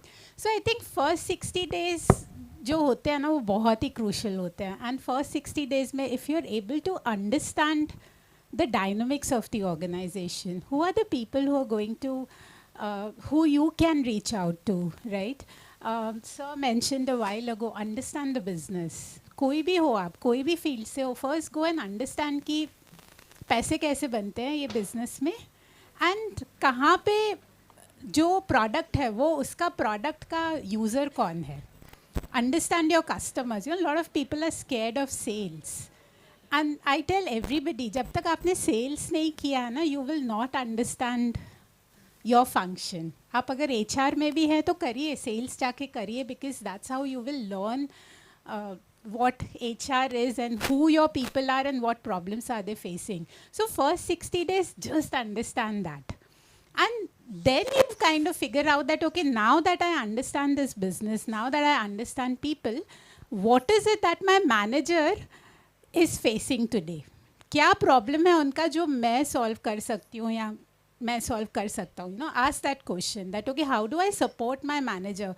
Do not try to conquer the planet in first 60 days. नहीं होगा वो. आप mistakes करेंगे. आप overwhelmed हो जाएंगे. So don't try to do that. First 60 days, just understand what's happening around you. I hope that helps you.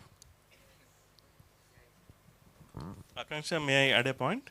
Yes, sir, sure. Yeah. So, campus to corporate, very interesting question that you have asked.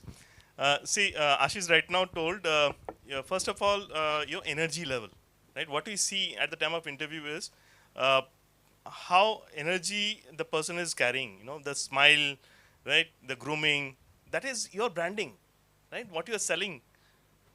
And second thing you should, always sharpen, that is your ASK. Attitude, skill, knowledge, right? What is called skills and competencies, right? The more you are skillful, the more you are, having those skills in practical, say Six Sigma or some IT skills, right?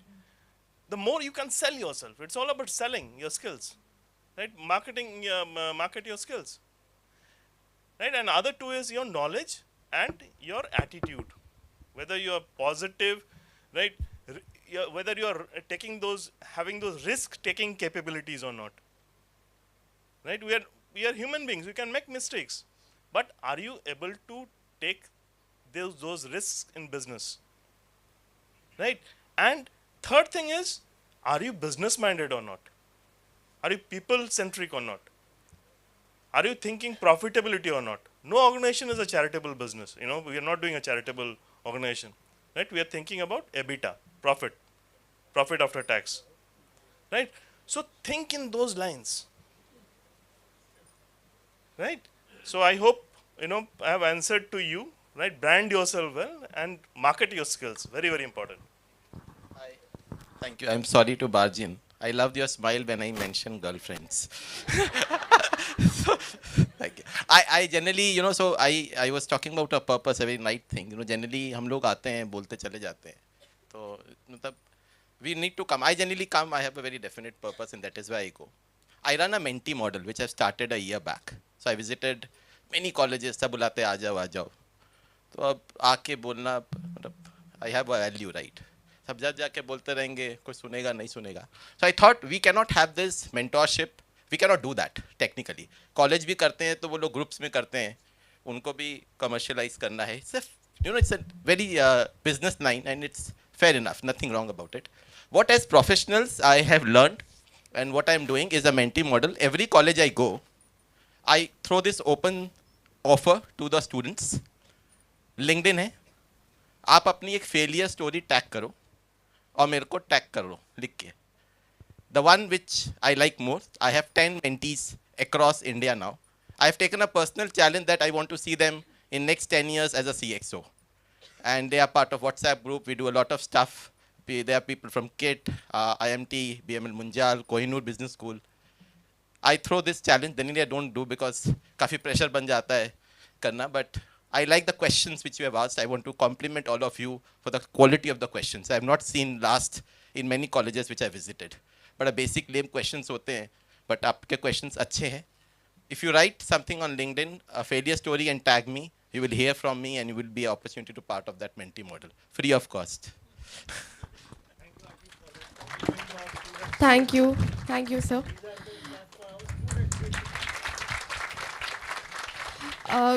I will just like to, go ahead with one last question to the entire panel that, we talked about leadership, but I just wondered that what should be an approach of a leader to an upcoming talent?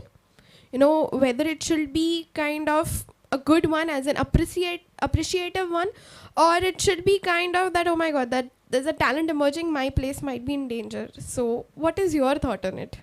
Because there are people of both the mindsets.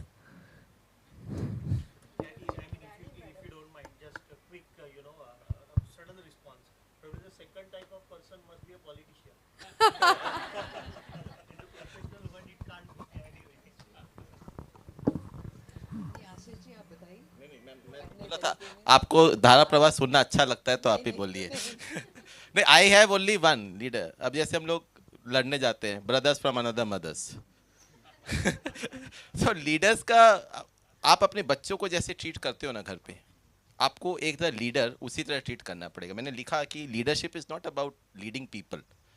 आपका खुद का आचरण कैसा है, आप प्रतिनिधि हैं या प्रतिस्पर्धा कर रहे हैं, और आपका इंटेंट और कंटेंट मैटर करता है. करेंगे आप खुद जीवन जिए या सबको लेके जिए. जैसे मोदी साहब कहते हैं भगवान सबका भला करे. सबका साथ सबका साथ. This is leadership. Thank you. Very, very, very well put, Ashish. Definitely. So there is, in very one plain words, simple sentence, I would say, leaders create leaders. Very simple way. And that, I think, is the true spirit and essence of leadership. The ones who are very insecure about their job, why are they insecure? Why do they feel threatened by a newcomer or a junior person, right? The insecurity comes because it's the same question as how one has managed oneself throughout. Has the person not really upskilled the knowledge part, the what is happening, honing one's skill to do something, making oneself so capable of going to the next level of performance. So when these questions are not addressed by the individual, and who's made it all? Individual oneself. Okay, I have not been keeping up with the trends. I have not upgraded myself. I'm not aware or not willing to take risks and challenges which are coming to really do the next level of work. So when somebody comes in to do my work and can do it much more capably and competently, I feel threatened. But the question is, if one approach, and which I have always taken, is Even when hiring, I've always hired people far more capable than me. Because when they are more capable in their way of their work, I have always been able to do something different and at a different level. And if that one keeps as a philosophy and upskilling oneself, investing in oneself, how many of us invest and say, ki, every year I will invest, say, X amount of money in myself in honing my professional skills. Okay? Like, in the introduction it was said that I've done my PCC, more than 500 hours of coaching, etc. Did it come free? No. Was it a great investment? A lot of money. But why did one have to do that? For investing in oneself, to do something better and to grow in one's own space, right? That is what leadership is about. And that is how I feel everyone should look at it. The more you don't invest in yourself, you're killing yourself. So question is what you want to do with yourself. Question is not for organizations or for individuals. It is for the person concerned. And that goes for the academicians. That goes for everybody. I'd like to add a point. Future workforce is all about flexible workforce. You must have it's a buzzword right now, moonlighting, right? At the same time, working in two organizations. And Dr. Rani recently gave an example of Swiggy workforce, right? I was coming by Ola, and I asked that person that आप ओला ही drive करते हो क्या? बोले नहीं, मैं अपना मर्जी से ड्राइव करता हूँ. जब मेरे को उबेर ये करना है, switch on the Uber app. जब मेरे को मेरू करना है, मैं मेरू ऐप कर लेता हूँ. Or whichever I find profitable, I drive that, switch to that, right? So whether it is Swiggy or say what is the competitor of Swiggy, Zomato, right? So whether it is Swiggy or Zomato, it is tomorrow's workforce will be it's all about gig economy work. We are moving towards, right? So as leaders, it is not only the appreciation thing what Akanksha mentioned right now. It is we have to play a balancing act, right? You have to do a balancing act. Both appreciation as well as positive reinforcement needs to go hand in hand, right? Collaboration, teamwork, right? Coaching, mentoring, all these traits we look into a leader nowadays, right? Yeah, thanks, Akanksha. Yes, ma'am. So I think each one of you are going to be managing people, and I'm leaving the word leadership aside for a minute because I feel it's not defined by any rank in the organization, but each one of us potentially in our individual roles can be leaders. I think my personal style of being around people has been that, like Dr. Rani said, hire people who are better than you, because then you can do better things yourself. You can give away things which are not your core competency. And as everybody has, some areas that you're good with and areas that you are not good with. So if you know that, okay, what you are not good with, see if there are people who can complement those skill sets for you so that you can focus on things that you are good with, you enjoy doing those things, and you grow better in those kind of things. So I think that's principle number one. And principle number two, which has worked for me personally, is that can I learn from people around me? So if I co-founded a company, and when I started, I was a HR professional, and but now we keep joking in the organization that I'm the CEO, which is Chief Everything Officer. So and sometimes I joke that it's C2C, Chaprasi to CEO, everything, you do it, right? So we end up doing, everything which is not in our comfort zone sometimes, because you actually you actually kind of learn from people around you. And you know, some of my best, so our office is in WeWork, Powai, and some of the best lessons that I learned at that point of time was, you know, people who used to work in the support staff there. Amazing people, you know, the sense of customer centricity, the sense of, you know, delight they brought in when we shifted into this office. Amazing people.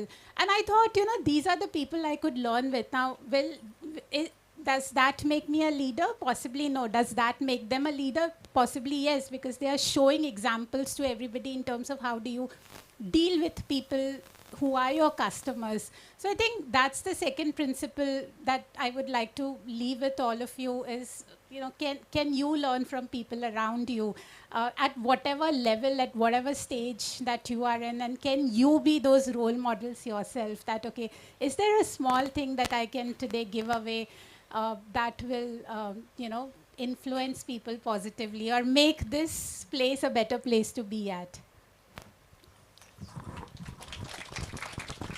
I like the word written here, power lunch. So, you know, generally the only thing is we should go with our hunger with brains and stomach. Wherever we should go with hunger in our brains and stomach. Power lunch, I'm looking. Yes, sir. Yes, we will go for a power lunch. But I want to give a last word. A leader is a leader when he or she has a follower. Mentors. See, mentors are role models which our generation, we learnt on our own. Now we teach the others. Isn't it, ma'am? Yeah. So it is, we need to understand who are our audience. We need to understand what do they want and get over the situation. Yeah, aage badho. Resilience. And you see, you'll emerge successful. Yeah, thank you. So one last point I just thought share with, especially because many students are here. This is something that I have called as Matka philosophy or a pot. You know, Matka is not the game Matka that used to be. Please, this is like, you know, the imaginary gatka, or you know, that mud pot that you have. So one of the philosophies that I always practice in my life, and even today I do that, and whenever at the end of the day I would go home, it's like an imaginary a pot of water filled with water, and every day when you go to work, you are actually sharing that water in terms of your experience, your competence, expertise, some thoughts, something that is going on, and you are spending that water, right? It's like taking a glass of water, drinking it, spilling, whatever. The question used to be in my mind is, how much have I refilled it? Have I refilled anything today? And that is a question which is very helpful question. What is it that I've refilled today? And when that refill would stop in any organizations, I would then say, now it's time to move on. I have changed 12 jobs in my life. Okay? Through my career. Whenever I got stagnated and got into a comfort zone, I switched. But where there was a longer period of learning, new challenges, new initiatives coming up, something to build in the organization, I stayed on. There have been longer terms also. But when I got that into comfort zone, not learning, I changed, because I would say, what is it that I have refilled today? Answer is nothing, move on. So I thought I'll just share with you. Thank you so much. And today, as to summarize or to, you know, come towards the end of this panel discussion, we all sitting here today have understood that upgrading oneself and moving from one level to other is not going to be a cakewalk. You have to be aligned with the strategic resilience. You have to be aligned with the 4 P's, that is perception, process, people, and projection. To quote one saying by Charles Darwin, he says that it is a long history of humankind that those who learn to collaborate and improvise most effectively have prevailed. So as I come towards the end, I will just say that if there is a setback, just don't give up, stand up, fight back for the good things that are yet there. Because as it is said, Jeena isi ka naam hai. With this, I thank you all for being here with us today, and I hand over the dice to you. Thank you. Because of a limited time, if you have any more questions, please feel free to email us and we'll get back to you soon. So taking an input from Ashish sir, photo sabki lijiye, shuruaat humse kare. I request our inspiring panelist and our talented moderator to please stand for a photograph.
Yeah.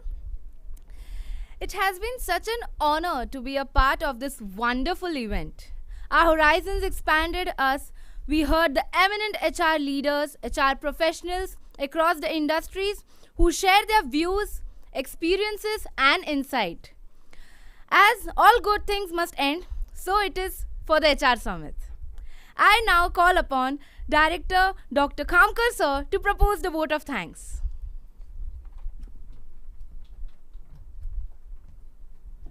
Yeah, hello.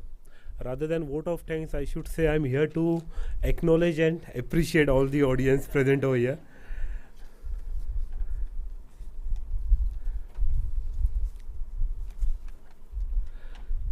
Good afternoon, ladies and gentlemen.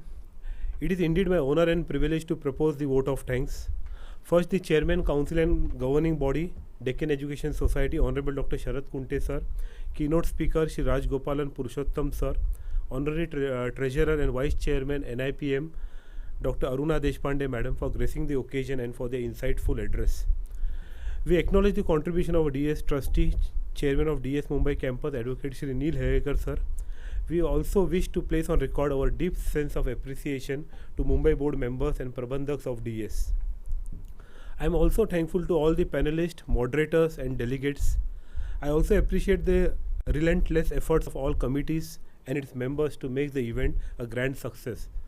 The celebration of Gift of Wisdom has always been nurtured and encouraged by our very visionary and motivating leader, DS CEO and Director JSKBS Dr. Shriram Nirlekar sir. This function would not have been possible without the unflinching efforts of the entire staff, both teaching and non-teaching, of Kirti College, JS Kothari Business School and NMITD. It is their constant teamwork and relentless dedication to make this event a great success. We are also thankful to all the Vivekas student volunteers for their energetic support and hard work throughout this summit. And last but not the least, the pillar of HR Summit, Dr. Kasturi Naik, Dr. Anita Bobde Madam, Professor Girish Jadhav sir, and of course Professor Dikshit Kothari for their tireless efforts for this summit. A big thanks and a big round of applause for all of them. We are proud of you. Again, next year we all will meet with same enthusiasm and rigor. Thank you once again. Now I request all of you to rise for the national anthem.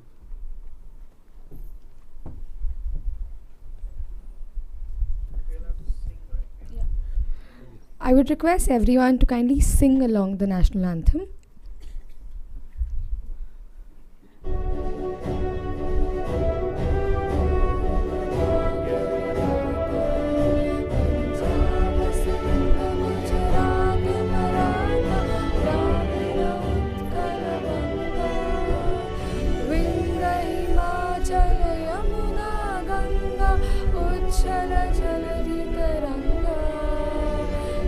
शुभ नामे जागे, तव शुभ आशीष मागे, गाहे तव जय गाथा, जनगण मंगलदायक, जय हे भारत भाग्य विधाता, जय हे जय हे जय हे जय जय जय जय हे।